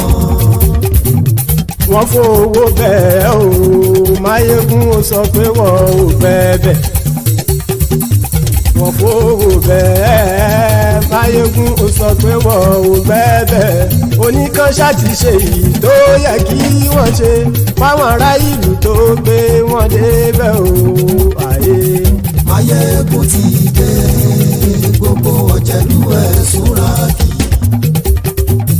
Máyégún ti dé gbogbo ọ̀jẹ̀lú ẹ̀ súnra kì. Ṣùgbọ́n ní bá ti ṣe yìí tó yẹ kí wọ́n ṣe ọmọ bá dẹ́rọ̀ ò ní fi wọ́n níran. Kì máa yí ṣe eré ọ̀rọ̀ yìí kì í ṣe ẹ̀fẹ̀. Kì máa yí ṣe eré ọ̀rọ̀ yìí kì í ṣe ẹ̀fẹ̀. Ẹni bá ti lè lẹ́bọ̀ lẹ́rù o ọmọ bá dèrò kàṣà ìtú wọn síta. Máyégún ti dé gbogbo ọ̀jẹ̀lú ẹ̀ súnra kì. Máyégún ti dé gbogbo ọ̀jẹ̀lú ẹ̀ súnra kì. Ṣùgbọ́n ní bá ti ṣe yìí tó yẹ kí wọ́n ṣe ọmọ bá dẹ́rọ̀ ò ní fi wọ́n níran. Tẹnitẹni ọmọ Máyégún ọ̀rẹ́ ara ìlú mọ̀mọ́ ni mo fọlọ́run ṣọ́ ẹ̀ bá kìlẹ́bù lóòótọ́ olódodo ìlú ọ̀tá ìlú mọ̀mọ́ ni ìwọ ṣá máa ń ṣọ́ra kò sì mọ́ bẹ̀rù bọ́tà ń lè rí bóníṣègùn lé káwọn mọ̀mọ́ fi ṣera wọn ni ó ti dẹrùn tí wọn ò gbọ́dọ̀ sè mọ́bẹ̀. Èèpo ọ̀bọ lọmọ bá dérò tàjẹ́ ò gbọ́dọ̀ jẹ́ ó ti jọba lórí àbínú ẹni kò sì mọ́ bùyà àìsíwọ́lu ní ẹnìkẹ́ ìgbódì ẹyin lábàrá o ó kó ẹni tó bá dán wò á kàmù. Máyégún ti dé gbogbo ọ̀jẹ̀lú ẹ̀ túnra kì. Máyégún ti dé gbogbo ọ̀jẹ̀lú ẹ̀ túnra kì o. Ẹni bá ti ṣe yìí tó yẹ kí wọ́n ṣe ọmọ bá dèrò òní fi wọ́n níran o. Máyégún ti dé gbogbo ọ̀jẹ̀lú ẹ̀ súnra kì. Máyégún ti dé gbogbo ọ̀jẹ̀lú ẹ̀ súnra kì. Ṣùgbọ́n ní bá ti ṣe yìí tó yẹ kí wọ́n ṣe ọmọ bá dẹ́rọ̀ ò ní fi wọ́n níran.